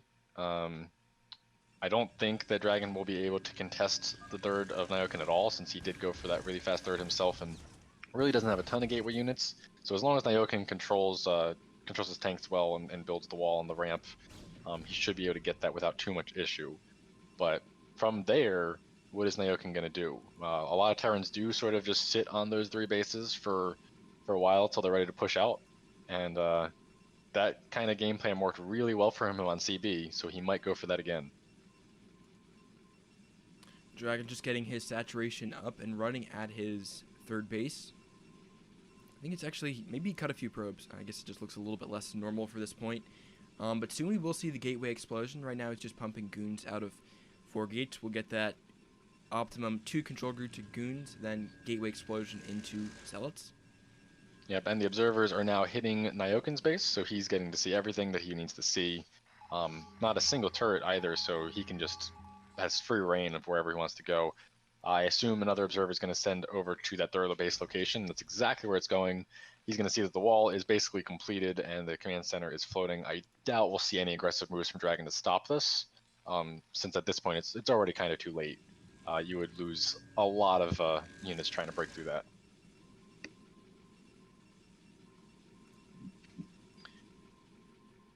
Yeah, I think we do have a... No, go ahead. I mean, it might have been a slight missed opportunity for their Dragon, not having at least some goons on that third position to try to delay it a bit. I mean, this is a pretty well-timed third from Nyoken, and it might mean that he could be able to go for a strong push around, 12 minutes or something with a 2-1 fact push. Yeah, I think Dragon certainly had the goons to defend from vultures and just try to stop it, or at least delay the third for a little bit. I think that would have been optimal, but certainly letting Terran get it unassailed doesn't mean that he's behind in any means. What he really needs to do is have a good follow-up here. And we see that he is going to go for that fast Stargate. So unlike the CV game, where the Arbiters were super delayed, he is going to go for pretty quick Arbiter here after 3 bases. And I think by the time that Nyoken does push out, he will have Arbiters ready with energy. Yeah, I think that's going to be really crucial. When the Arbiters are delayed, it means that you're fighting really not as efficient, and Fighting Spirit is a pretty good map for recalls. Good recall into the third, maybe with some High Templars, can be quite good if there's not the missile turret and mine count to deal with it, although mines are risky because you can risk dragging them on to the SCVs. But I would really love to see Dragon utilize Arbiters and with the recall a bit more this game. I think that would definitely cement his play. Yeah, the Arbiter usage was definitely not what we've seen from Dragon in the past on CB. And again, a lot of that comes down to Nyoken's EMPs. Right. He was really, really on top of those. I think just the timing of things, Dragon's going to have way more Arbiter energy by the time Nyoken's ready to EMP here.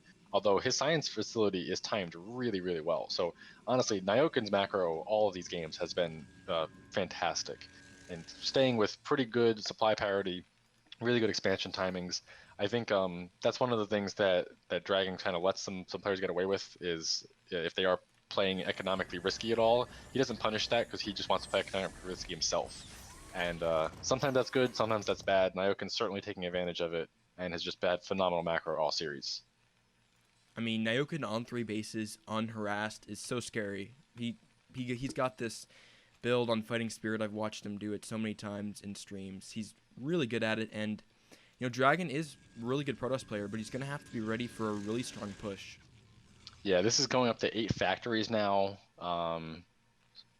Upgrade-wise, we already have the 1 attack completed. 2-1 is going to be coming shortly, and there are not nearly enough gates out for Dragon. He's actually taken another expansion behind this, so there is definitely a window here where Nyoken can do a lot, and he's already pushing across the map. Dragon sees this, but this is not a quick haphazard push. This is a nice slow push, with turrets, with mines, and there's not a lot the No. Dragon's gonna be able to do. He's actually coming in. I mean, there's not a ton of tanks right there, but this is he just traded a couple goons for mines. That's not a good trade in any sense.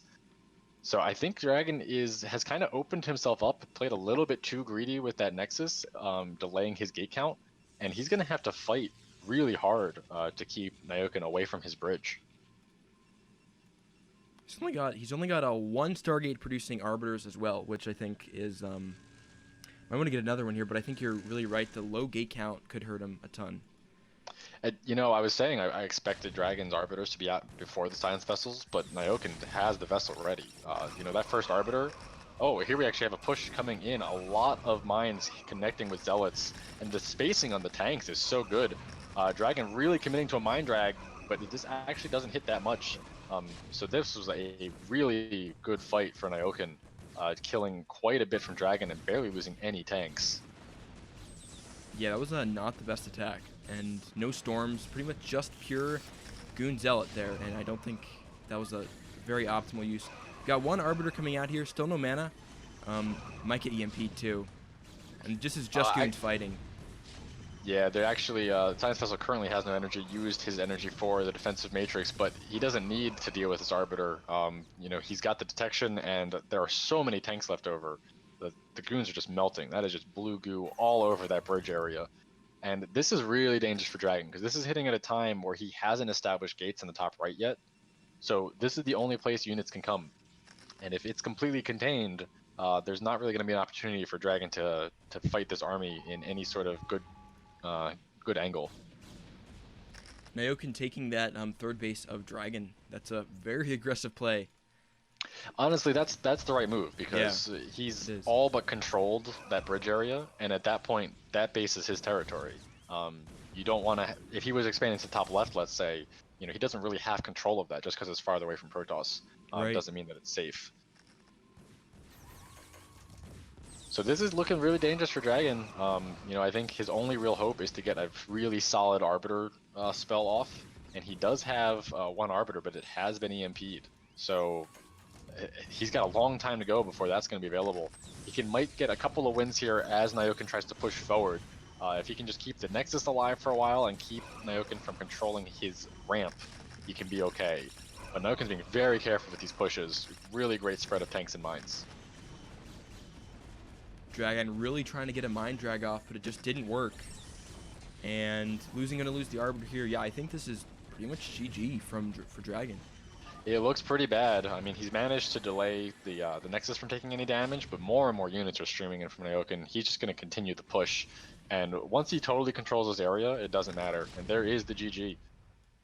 Dragon, uncharacteristically in this game, was floating a lot, and the gates weren't there in that upper base when he had minerals for them. So that was a uncharacteristically poor macro, I think, from Dragon.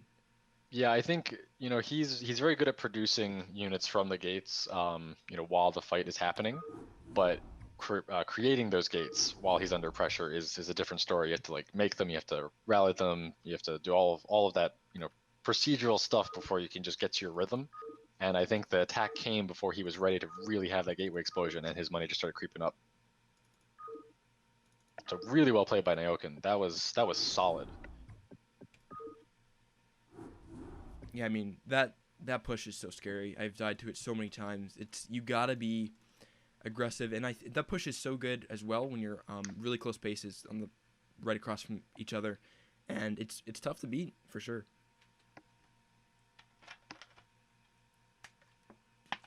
Yeah, I think expanding to the 5th location rather than doing earlier gates really sort of sealed the deal for Dragon. I think he had a couple opportunities to break, but Nyoken's push was just so strong. That spread of mines and tanks is so hard to engage with because, you know, you're not really able to do a good mine drag. You're just eating mines as your zealots come in the whole time, and just really, really good play. Yep, and in this best of 9, we are at 2-2. If everyone keeps asking for the score, so this is a tied series. And in the 9 o'clock position of Transistor, it is Nyoken as the Green Terran. In the upper right, about the 1 o'clock, we have the blue Protoss Dragon. And this is Dragon's pick for map. Transistor, we saw a lot of play the previous ASLs. Not a lot of play, in the foreign tourneys. Just a Don't bad really map. see. It is weird. I mean, you technically have a natural, but there's 2 ramps, and it's super strange for a lot of matchups. But Dragon specifically chose this map. He definitely has a plan for it. I'm sure Nyokin also has a plan, knowing that this is in the pool, and I doubt we'll see anything that similar to CB or Fighting Spirit on this, just because you really can't. Yeah. So I'm really curious what's going to happen here. I mean, I think a lot of times we saw, or at least for me in my experience, I pretty much just 10-15 most games on this map because it's really hard to get into a standard macro game. Yeah, and it is also a 3-player. So that kind of favors the race that has the implicit map control and can be expanding faster, which in this case is Protoss. If you get into a quote-unquote split map, then they have more of the map. So the impetus is kind of on Terran to make sure that doesn't happen. They can't just take bases, one behind the Protoss after another. You'll just lose. So does that mean we'll see something aggressive out of Nyokin? And the second barrack says yes. Yes, we will. What do you think about this 2 barracks play from Nyokin? I think it could work, but I'm a little worried because it is 3-player. Dragon will scout this fairly soon. So he's already scouted the 1 main. He's coming in now, and there's no way to stop the scout. You have two ramps. There's nothing you can do. So Nyokin will definitely show this, and Dragon's response is probably going to be decent. He'll have enough time. I'm not exactly sure what he plans to do, but with this much preparation, I'm sure he knows this is a possibility, especially since this map is so weird, and Nyokin isn't opposed to going bio in normal maps. This is one of the factors that he's considered. There was a Zealot out, and he's getting a second gate as well. So I think Dragon should be pretty fine from this. Yeah, a lot of it's going to come down to control. If Nyokin controls his Marines like in one of the first games where he basically took no damage, then he could absolutely win with this. But if it goes like the Jade game, then it's going to go a very different way. Pulling quite a few SCVs. Was that 5 SCVs along with this? And Dragon's probe coming out to scout, I don't think he actually saw the SCV count yet. Now he's seen at least a couple of them. So he knows how severe this is. He knows exactly what's going on. I expect him to pull probes as well, just to make sure he wins the first fight. Because if you let a bunker get up or something like that, it's going to be a different story. But 3 Zealots already out, 2 gates producing. He's got quite a bit to handle this, and he has that high ground ramp advantage. This is tough for Nyokin to bust through here. I'm wondering what his game plan is. I mean, he's going to come up here, but he's actually drilling. Zealots. He's drilling SCVs, so this is actually kind of tough. He's taking control of the ramp, but how is he going to push across it? He's going to build that bunker, and this is where Dragon really needs to stop this. He needs to get some probes over here, I think, just to equalize things. He does have a lot of Zealots, but the SCV block is real, so they are doing a ton of damage, and 3 Zealots remain. Another Zealot does pop out, and I think Dragon does have enough to defend this, even though the micro out from Nyokin was pretty good there. That bunker is not going to go up, at least. It was pretty good for a second, although he lost quite a few Marines to only 2 Zealots in that ramp's very claustrophobic, loses the bunker, but gets some. I mean, some of these Zealots are bruised. Yeah, 1 SCV remaining, gonna try to build a bunker, but there's no way that goes up. That's a lot of Marines, but without the SCVs to block, there's really nothing they can do against this. They are doing a decent amount of damage on the ramp at least, and Dragon is not going to persist in chasing them, and now can just GG's. He doesn't have a game plan to follow up with this, so Dragon does manage to defend. I think, you're not going to be able to hide it if you build in your main. It might have been better for Nyokin to really go hardcore and proxy like BBS even, if that was his plan, but that just gave Dragon a little too much time to repair. Jordaddy chiming in saying, worst micro ever? Yeah, I'm sure nothing that pales in comparison to yours, Jordaddy. Jordaddy's something like 4,000 MMR though, so yeah, you never know. He says he can see the Earth moving, but that's silly because we know the Earth's flat, so that's just ridiculous. Okay, It's ridiculous. Crossing field. Okay. Carriers. So I think so far, has everyone won on their map? I don't remember which maps they picked. I'm No, pretty I sure, think but I I think think you're right. Dragon lost on Fighting Spirit. I think that was one of his maps, and then Dragon won your map, the Right. initial map. You're probably right. I forget which ones they picked. Should have wrote it down. So we're still waiting on that Blitz X pick. You know, that is the true weird map in the pool. Oh I yeah. mean, everything else is like, I'm not super familiar with some of them, but you know them. Blitz X, is like, is that a StarCraft map? Yeah. I had no idea. I mean, I casted it in the Eon Zerg DeWalt when I don't even really remember it much. But yeah, that's definitely a wild card for sure. I mean, maybe it's really I think it's a rush map. You got those weird brown things in the middle, I believe. Yeah, we'll definitely have to talk about it at length when it shows up here, if we do get to that point.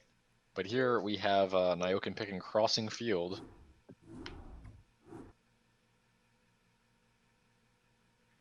Alrighty, on Crossing Fields for game number 6.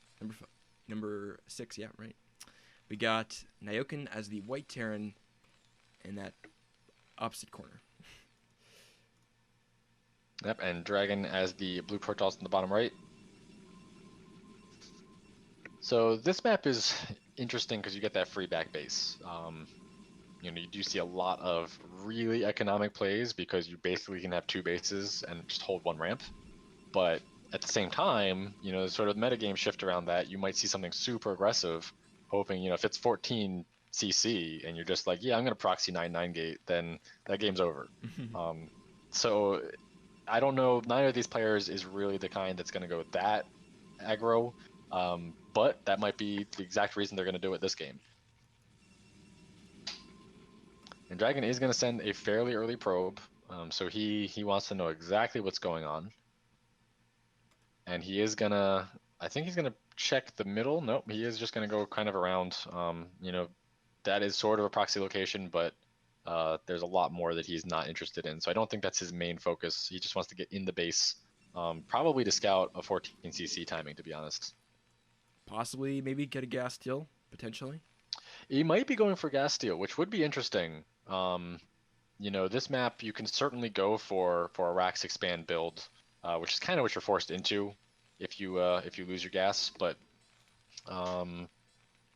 yeah, he is going to delay the barracks a little just by being harassing with that probe, and he sees exactly what is going on, so that's going to inform his own build before he has to make any big decisions. And he is saving up a lot of money, so that is a fast Nexus.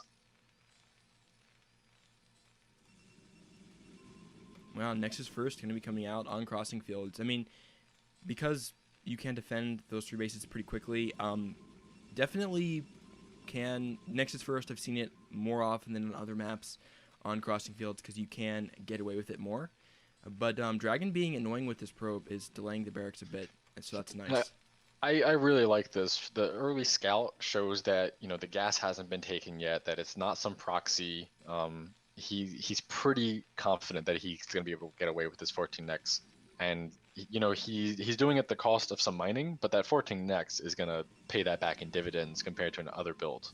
So this is just smart play from Drag, really understanding what builds are available to Nyokin, and just using that scouting information to the utmost. And still no gas, so he knows exactly what's going on. He's actually going to check that CC building time as well. So he's going to get away with a very fast expansion of his own. He won't be able to punish anything, even if he went more aggressive, just by virtue of that ramp being the only location that he can attack. There's no option there for aggression unless you go super aggressive early game. So I like this play from Dragon a lot.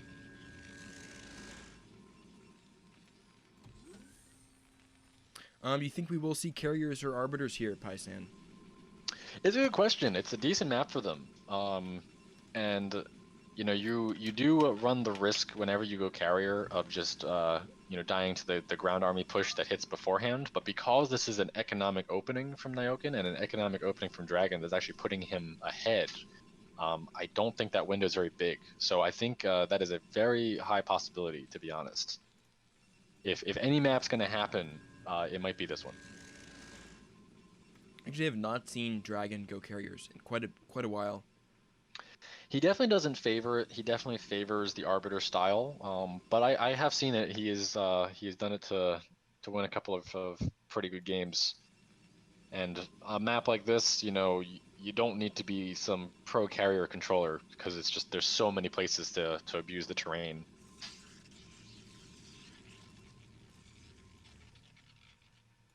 That SCV is still in the base of Dragon, so he's not going to be able to sneak any tech, but that's okay. He wasn't planning to anyway, I assume. Just going for that robo. I don't think that's been scouted yet, so he may actually get away with that. And it's always nice to conceal that just because it keeps your opponent in the dark, but Nyoken's not going to be surprised. I'm sure he's expecting the robo coming out from Dragon here. Ooh, the Zealot of Dragon's going to get pushed away. Just on hold position there. And the Dragoon coming off, but there's not much he can do on crossing fields with that ramp on the third. Yeah, certainly Nyoken just needs to secure that ramp, and he'll be totally fine against this. I don't think Dragon is expecting to do any damage, but there's no reason to not keep your units out and try to contain the terrain at all. So that's exactly what we're seeing here. That SCV is going to swing around, and Dragon is not gonna block it. So that's a bit of a mistake there, since at this point it is a nice scout. Nyoken being able to see exactly what's in Dragon's base right now is a pretty big deal. It's just observatory, so it's not like he has to react to anything, but it gives him the confidence to get this command center and to not have to go for some sort of early NG or anything like that. Now, did you see the support bait too? Yeah, I think he did. Ooh, Dragon's gonna run past the bunker here into the main. I like this call a lot. Oh, that's a big deal. The tank is out, but the goons are right on top of it. The Zealot is not able to get over there, getting body blocked really hard, but the first tank is going to go down. The question is, does he get any more damage before these SCVs just take everything out? Honestly, 2 goons and a Zealot for a tank, probably not worth it.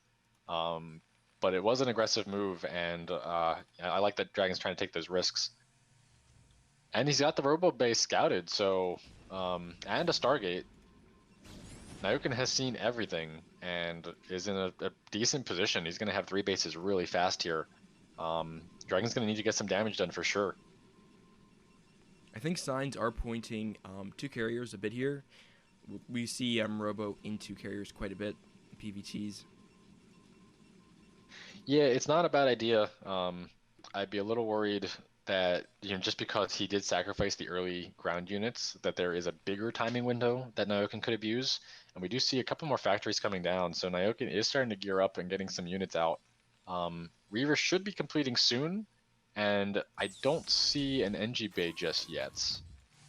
So it's really just going to be those Marines to chase off that shuttle. And if Dragon can control that shuttle well and get a couple SCV kills here, he can be in a really good position. Otherwise, if the Reaver shows up and Dragon loses it due to miscontrol or something, he's got such a timing window to be afraid of that these carriers are never going to get out. We have not seen... Okay, sorry, there, I missed those. But the shuttle is moving across, and that back third is really exposed. There's a Goliath out here along with a couple of Marines in the main for Nyoken, so he's definitely aware, of it coming in. But still no turrets at the back third. And I think Dragon could get definitely a nice Scarab hit here. Yeah, he could potentially get 1 or 2 hits before the reaction from Nyoken. I love that scan to take out the Observer. And getting the Goliaths now is such a good idea because he recognizes he needs to deal with the shuttle. Oh, really, really fast reactions. He was looking for it, but still, that was quick. So no SCVs going down as of yet. And Dragon, honestly, is not in a great position here. There are so many Goliaths out now that Nyoken can essentially make a Goliath ring for half of his base. And there's not a lot of entry points for Dragon to do damage. Trying to go for 2 gate carry behind this, as you called, but he's just got a skeleton of goons to defend against any sort of ground push. which is starting to get a little bit scary. I mean, 3 factories pumping units, 2 machine shops. That's going to be a decent amount of tanks fairly shortly. Although these are pretty fast carriers, so the window might not be that big for Nyokin. It's really going to come down to when he decides to pull the trigger. Okay, Reaver Dragon coming coming in in here. now.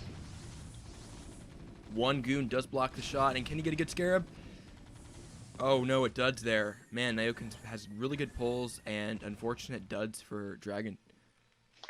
Yes, 0 damage so far on that Reaver. I mean, he's pulled SCVs from mining for a few seconds, but compared to the investment of the tech, the shuttle, and the Reaver, it's nothing. Actually, Nyokin going out to chase down the shuttle. Luckily, Dragon started moving it. But if he had actually gotten right under that, that would have been devastating. But gonna push this all the way back to Dragon's base. I mean, shuttle harass time is basically over. Dragon also trying to expand to a 4th behind this. And that is some risky business. Carriers, first 2 carriers should be popping now. But if you look at the goon count, I mean, Dragon barely has units. And the tanks are starting to add up for Nyokin, and he's got plenty of Goliath to deal with the first 2 carriers. Yeah, I mean, he's definitely going to have to... He saved that Reaver, crucially, but he's going to have to use that to fight this tank push out. If he gets the goons on one of these ridges here, he can fight semi-effectively with the Reaver range onto the tanks, but it's going to have to be really good micro to buy him time before the carriers come out.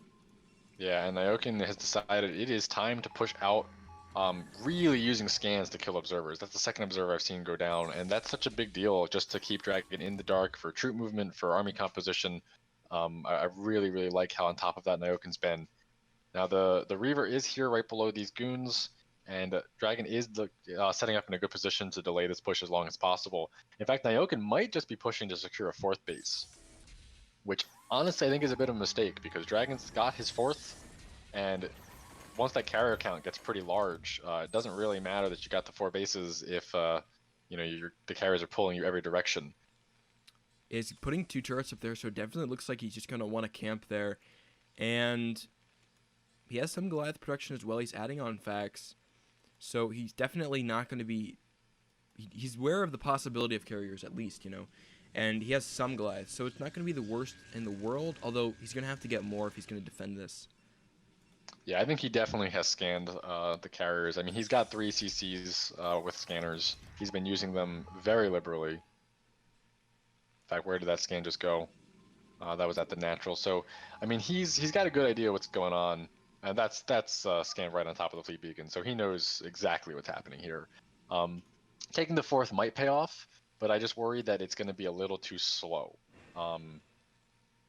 That's giving Dragon a lot more breathing room, not abusing that timing window. And if that carrier count gets big enough, it really doesn't matter. There's just so many ways for Protoss to find value.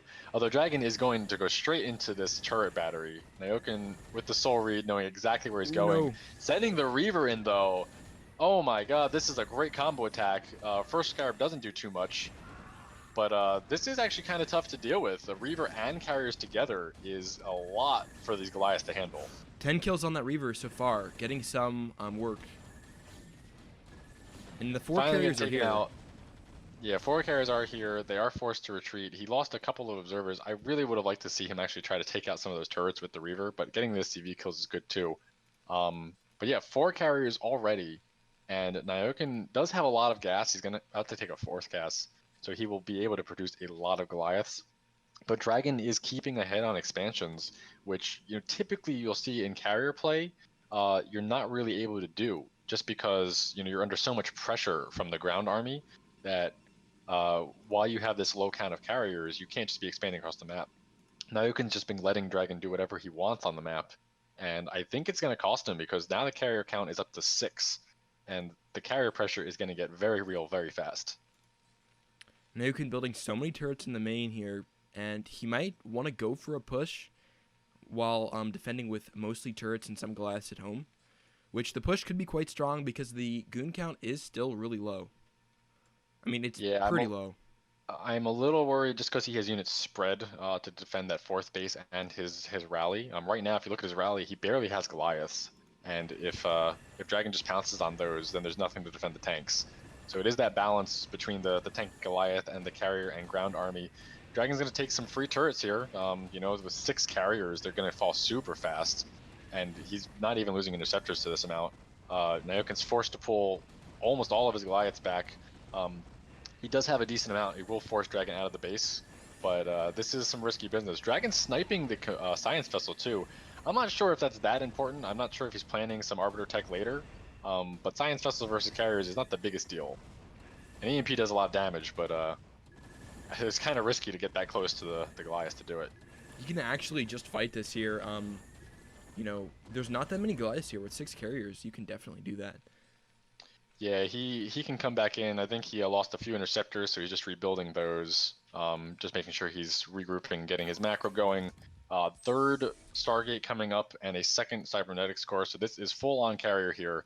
And again, with the bases that Dragon has, you know, even though Nyoken's in a good spot relative to where he would be, you know, if he had gone for a push that failed, let's say, like he just doesn't have a good way to deal with this army.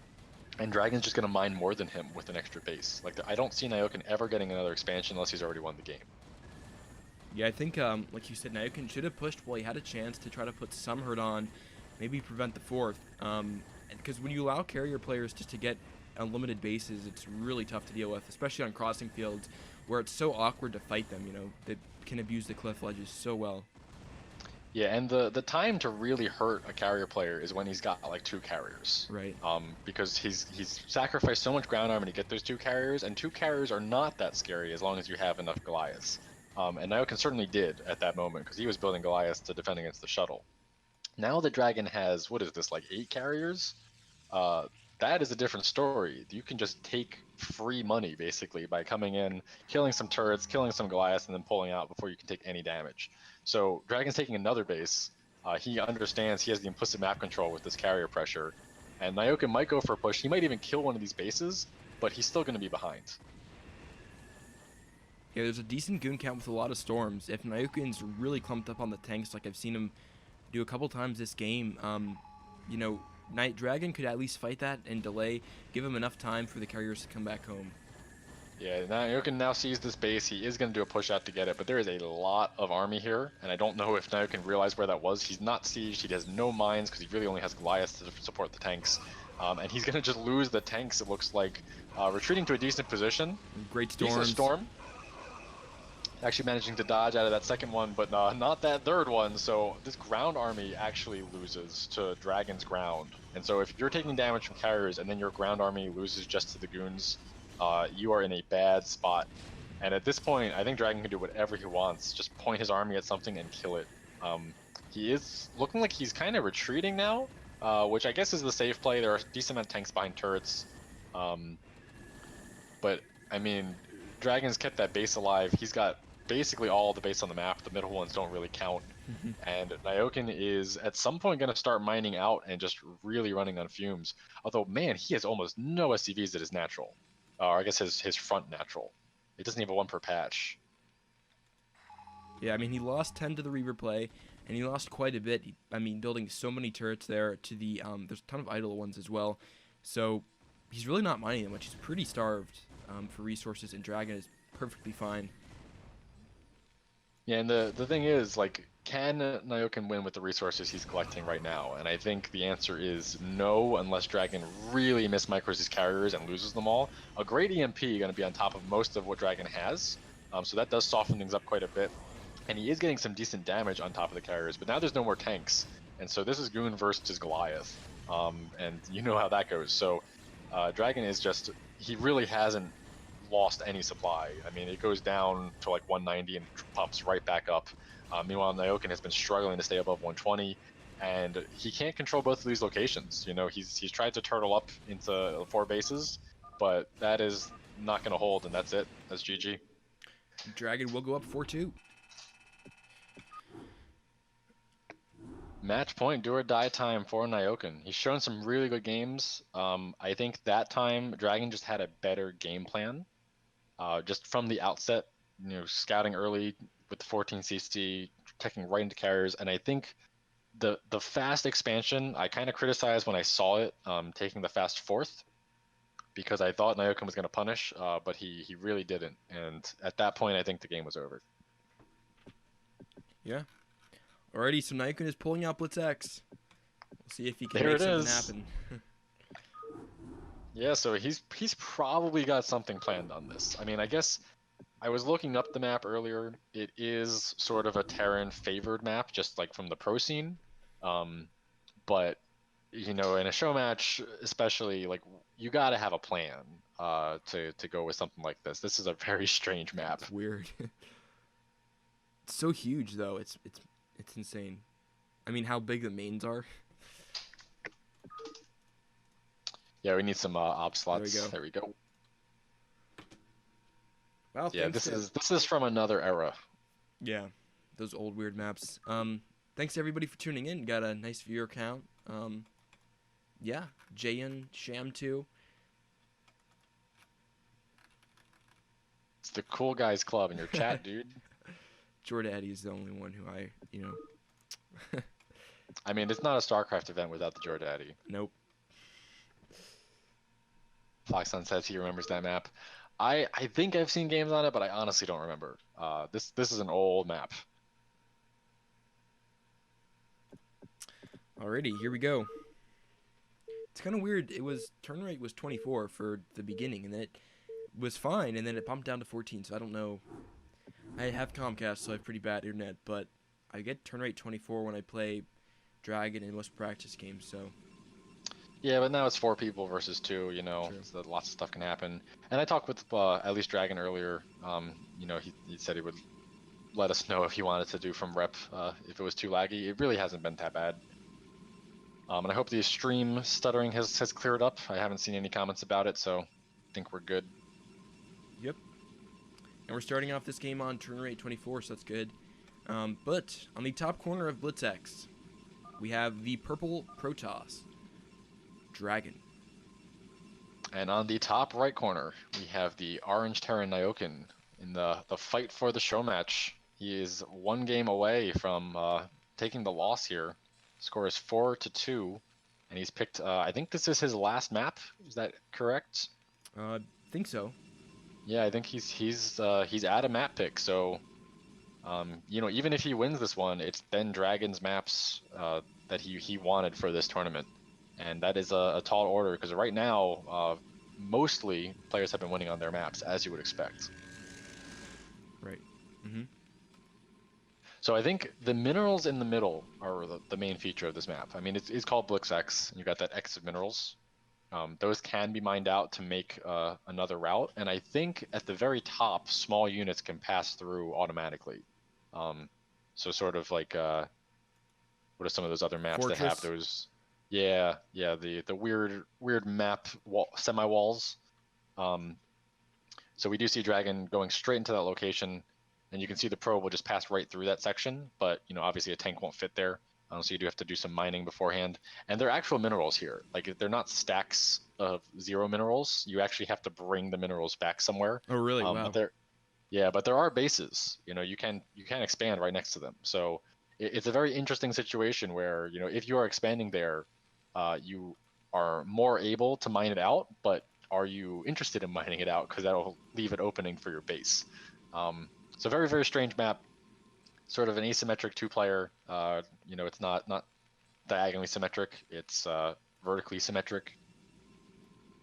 And the got that airspace, so we could see some drop reaver play or drop play from Nyoken as well, because the mains are touching. Yeah, you can siege into the other person's main. I mean, they'd have to be silly to build anything over there, but that is their main space, so it is yeah, drops are definitely an option here, especially for, I think, Terran players. You know, drop is sort of that weirder strategy. A lot of them just like to stay really strong on the ground with a main force. But when the mains are this close, you can do a lot of weird ferrying over and just give Protoss a headache. Dragon, so same openings. Yeah. Dragon's pretty good about getting his photon cannons down at all his thirds and fourths. So Nyoken hasn't gone for a drop, but you know, I've seen Nyoken go for drops several times on stream, so he definitely knows how to do it. I'm wondering if he's going to pull that out in one of these games. Few chances he has left. I definitely wouldn't put it past him, and this would be a great map for it. Just like we were saying, that last map, if it's going to be a carrier map, if there is going to be one, it's going to be that one. This map is the drop map if it's going to happen. So the second Zealot has now arrived, and this is the scary point. This is actually where the game got away from Nyoken on Jade, because he doesn't have control of either side of that wall anymore, and there are still 2 Zealots. There's only 2 Marines, and now he's pulling a lot of SCVs. He doesn't want this to go the same way as Jade, but no. Dragon is controlling that gap. The Marines are going down. The bunker's already been delayed. He opted to keep this command center building rather than the bunker, and this is getting dangerous. It's not over. Jade went really sideways past this. But that's already a lot of damage. I think Dragon's gonna be very happy with this. He does need to get that bunker up though, and its position means that that's gonna be pretty tough. If he delays the command center too, that's gonna be really big. Just actually pathing to the side, just barely not finishing. It's forcing to pull SCVs once again, and these Zealots are definitely getting their value here. That one Zealot body block there. Yeah. But the bunker is at risk of going down. In fact, I think it will go down, and the Goon is going to be coming up behind this pretty shortly. Oh my god, the SCV just barely managing to keep it alive, but then Dragon changing gears is going to attack the Marines. Oh no. So the damage is just continuing. I mean, Dragon has been putting a lot of Zealots into this, but he's been getting SCV kills as well, and that's the critical thing, because that means you're actually getting ahead here. Now the bunker was up. I mean, is up now, so he's going to stabilize here, and Dragon's produced a lot of Zealots, but he's definitely got his money worth there. And his natural is a bit quicker than it was on that one game on Jade as well. He actually delayed his natural quite a bit more, if I remember. It's another Marine there. Yeah, I mean, he didn't even get the natural. That is kind of by virtue of the map having the high ground ramp to play with rather than this big open area. And it did just go a little bit better for him. He did that initial damage, but then he got that Goon follow up immediately and just really, really took control of it. Because Nyoken was being a little aggressive with his bunker and tank. Right now, it looks like Dragon actually made more Zealots, so the Goon follow up is going to be a little bit later, and Nyoken should be totally safe now. I'm a little worried he hasn't repaired the bunker, but when one Goon shows up, he's not going to be able to do much. Although the bunker doesn't cover the bottom of the mineral line. So that is another SCV going down, and just all of this damage is going to compound. This is not a good start for Nyoken. No. Gonna get those. I was gonna lose another Marine. Okay, barely at the last second. That was close. That was very close. First tank is out. Starport is out as well, and immediately control tower. So once again, we called it, man. We know what we're talking about. Professional. Professionals. I know. We'll see if so these that players. is going to be dropped. Players get anything with Pysan's hefty casting fee. You know it, dude. I'm always in it for the money. But we have kind of the same build out as the last game for Dragon. He's got the Observatory, he's got the Support Bay, and he has the Stargate. Second Stargate coming down now. That's kind of weird. That's kind of weird. I mean, if the Fleet Beacon comes right behind, it's not that weird, but you certainly don't get 2 Stargates before Templar Tech if you're going Arbiter. And there's no Fleet Beacon, so what is Dragon doing? Yeah, is this Scouts? Is this Corsair? Like, what's happening? He actually has 2 on gas at his natural. I was looking at his gas, it wasn't very high. So hopefully he finds that and fixes it. And there is a Fleet Beacon. Okay. So he's doing the same build. But I'm a little worried if it'll work out. We have a dropship out, 2 tanks at the ready. So he's going to have 2 tanks in his base in the next 10 seconds. And he doesn't have a ton to deal with that, especially if they get sieged up before he scouts it. But his observer is critically going to scout this, or is it just barely sees it? Actually not going into the base. Where is Nyoken going? He's trying to take control of this little island section. Huh, what is he? I am so confused of what is happening here. He's ferrying units over. What is this? Is he going to try to, like, take a fast third or something? He might be trying to take a fast third, but he doesn't have to get a dropship for that. Maybe so that the probe doesn't see it, maybe? I don't know. I am so confused. Nyoken, you have to tell me what this is about at some point. This is the strangest thing. Well, I bet it's because he saw the observer there and then just bailed on it. Oh, he might have seen the observer. Yeah, I'm pretty sure he did. That is possible. Honestly, I think you still go with it because Dragon had like a zealot and 3 goons, and if you get sieged with 2 tanks, you can potentially take that fight if you're bringing other reinforcements. So weird little interaction there. 3 vultures actually getting into the base. They're gonna drop some mines down too. Dragon sniping the first one. The second one is gonna get planted, and is a hit? Nope. It's actually, oh, it does hit. So a decent amount of damage coming down, a bunch of probes going, so kind of equalizing some of that damage that happened in the early game. Those are the kind of moves you want to see. But there is a shuttle from Dragon in Nyoken's base as well. No turrets and no Goliaths. He only has the 2 Marines to deal with this. Yeah, okay, the Reaver, is the Scarab shot good? That's gonna dud. But he is stopping mining, and like I said, there's almost nothing for Nyoken to really deal with this. As long as Dragon is careful with this Reaver, he really shouldn't lose it. Gonna pull up at perfect time and kills a siege tank. Nice. And already, I mean, he's already ahead. So just any extra damage he can get with this Reaver is just icing on the cake. He's got his fast carrier follow-up, and unlike the game on Crossing Fields, where the Reaver did nothing, this Reaver is persisting and being annoying. So that's just going to make those carriers that much more effective when they show up. And I mean, the third base for Nyoken is pretty fast, but because it's kind of weird on Blitzex, I guess you can defend it pretty easily since there's not a huge open path into it. But he just doesn't. Sort of. You can kind of defend it easily, but Dragon has a Reaver, an actual Reaver right next to it, so there's no defenses here at all. I mean, like a straight up goon attack, or. Yeah, you wouldn't be able to do a goon attack very quickly. You'd have to go way far around on the bottom. But this is this is really strange. I'm not really sure how this is going to play out because I don't think Nyoken is going to be ready for these carriers. But at the same time, you know, they're expanding right next to each other. They're just like high-fiving. So it's really going to come down to how much these first 2 carriers do, I think. I don't know if Nyoken's even really seen it, although he does have a couple of Goliaths. I don't know if he would make 2 for the shuttle. So I assume maybe he has scanned it. It looks like he's waiting for the 4 carriers. You know, that's some debate whether you go in with 2 or wait for 4. Well, at the very least, you need the interceptors. Right. So those are still building at the moment. Oh, okay. I thought he maxed out on those.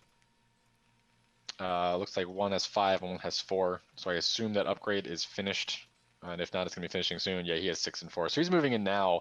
And with the Reaver as well. So he's doing this joint Reaver carrier attack, which was pretty devastating on Crossing Fields.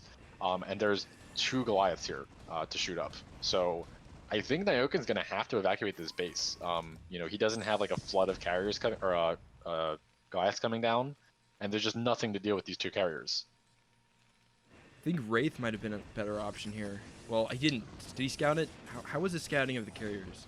I don't think he scouted the carriers. I mean, he made 2 Goliaths, so I suspected he might have.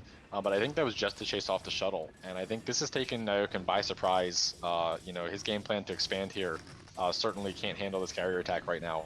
And he is getting on top of the carriers. Dragon is just really aggressively moving forward, but there's not enough damage there. So he's actually able to just kill those Goliaths off. Going to stop these SCVs from building their turrets as well. So it looks like he's going to lose this position. I think as long as Dragon is careful and doesn't lose a carrier here, he's going to be able to either kill the CC or force it to run to the natural. And throughout all of this, you know, Drag is still producing carriers. The carrier count has not gone down, although it's about to. Drag is not microing at all. First carrier does... Oh my god, it has 22 health. This Reaver carrier combination is really potent. It's kind of the first time I've seen this build, to be honest, where it's a combined Reaver attack with the first couple carriers. And in Crossing Fields, it was okay. You know, he did some damage. The Reaver got like at least 1 good Scarab. But this game, you know, that Reaver has done damage even before the carriers, and it's continuing to keep that position under siege. Yeah, I mean, it's definitely a pretty good strategy. Yeah, I think you're right. It's more map dependent, like Crossing Field. It's pretty good, where you can abuse the cliffs with the carriers and then come in with a Reaver for good pot shot. And did the Reaver die, or is it still alive? No, I believe the Reaver is still sitting there right behind that mineral line in that shuttle. So I'm surprised there's no Wraith out. I'm surprised that the Goliaths aren't coming up to snipe that. I mean, they have to see it. But nope, the Reaver is still there. So he is going to start taking shots wherever he can. all of these turrets are basically free pickings for a Reaver, but you know, these carriers are going to come in and just take their damage. There's nothing Nyoken can do about this. He doesn't have the Goliath count, and it's hard to run all the way back. I mean, he's got a Serpentine around these ramps. So this is a lot of free damage out from Dragon. This is looking a lot like the last game. Goliath's fighting okay. I mean, they're standing right here. He's got to be careful. Dragon's sort of microing his carriers. But now they're getting into the mineral line, and this is such a good spot for them right behind this cliff. The Reaver, meanwhile, is taking out buildings. I think this is just too much. There's some goons coming in. They're going to pounce on the last 2 tanks. Oh, and they focus fire down the mines, but they're going to be enough to overwhelm the tanks. Actually, Dragon has been mining out that bottom, so even though Nyoken thought it was a wall, it is no longer a wall. While all of this action has happened, you know, Dragon has changed the map. And there's the GG. Really well played from Dragon right at the end there, but a great series overall from both the players. Yeah. They went to game number 7 out of... game number 7, 5-2. So well played by both players. Huge thanks to them for coming in, showing up, doing the show match, and also huge thanks to everyone who donated with the coupon. We got about $85, I think, to these players. So 70-30 split, going to be 60-20, something like that. So yeah, really, and you guys made that possible. So huge shout out to everybody. This got shouted out on the Pylon show, so that's really appreciate that. Hope to do more of these in the future, and yeah, thanks for casting, Paisan, for sure. Oh, always a pleasure. These are great games. Thanks for having me, and you know, I love the series. Just keep it going, man. This is great for StarCraft. Right. CJ in the chat. Hey, man. Thanks to everybody tuning in. Got a really good viewer number. Happy with how this went. As always, if you have any feedback, suggestions of the next matchups, which I'll be doing, depends. September is pretty busy for me, but I'm gonna try to keep these going throughout the fall. And so if you have suggestions of different matchups, I know want to get a TVZ in next. We got a PVZ, a PVT. You know, TVZ will be fun. So yeah, just hit up, DM me on Discord or whatever, the Team Liquid thread, however you can contact me if you have feedback, suggestions, advice. Always appreciated. All right, guys. Well, this awesome, actually, man. Well, thanks again. Yeah, for sure. This didn't go as long as I thought it was going to be. I mean, 2.5 hours, but still. Yeah, I think Nyoken and Drag could have hit the 3-hour mark without too much trouble. For sure. Alrighty, so I will see you guys next time with the fall show match series. I guess it's not going to be summer anymore, so that's going to happen. And yeah, just again, you guys are awesome. You guys made it happen, and see you guys next time. Take it easy, guys.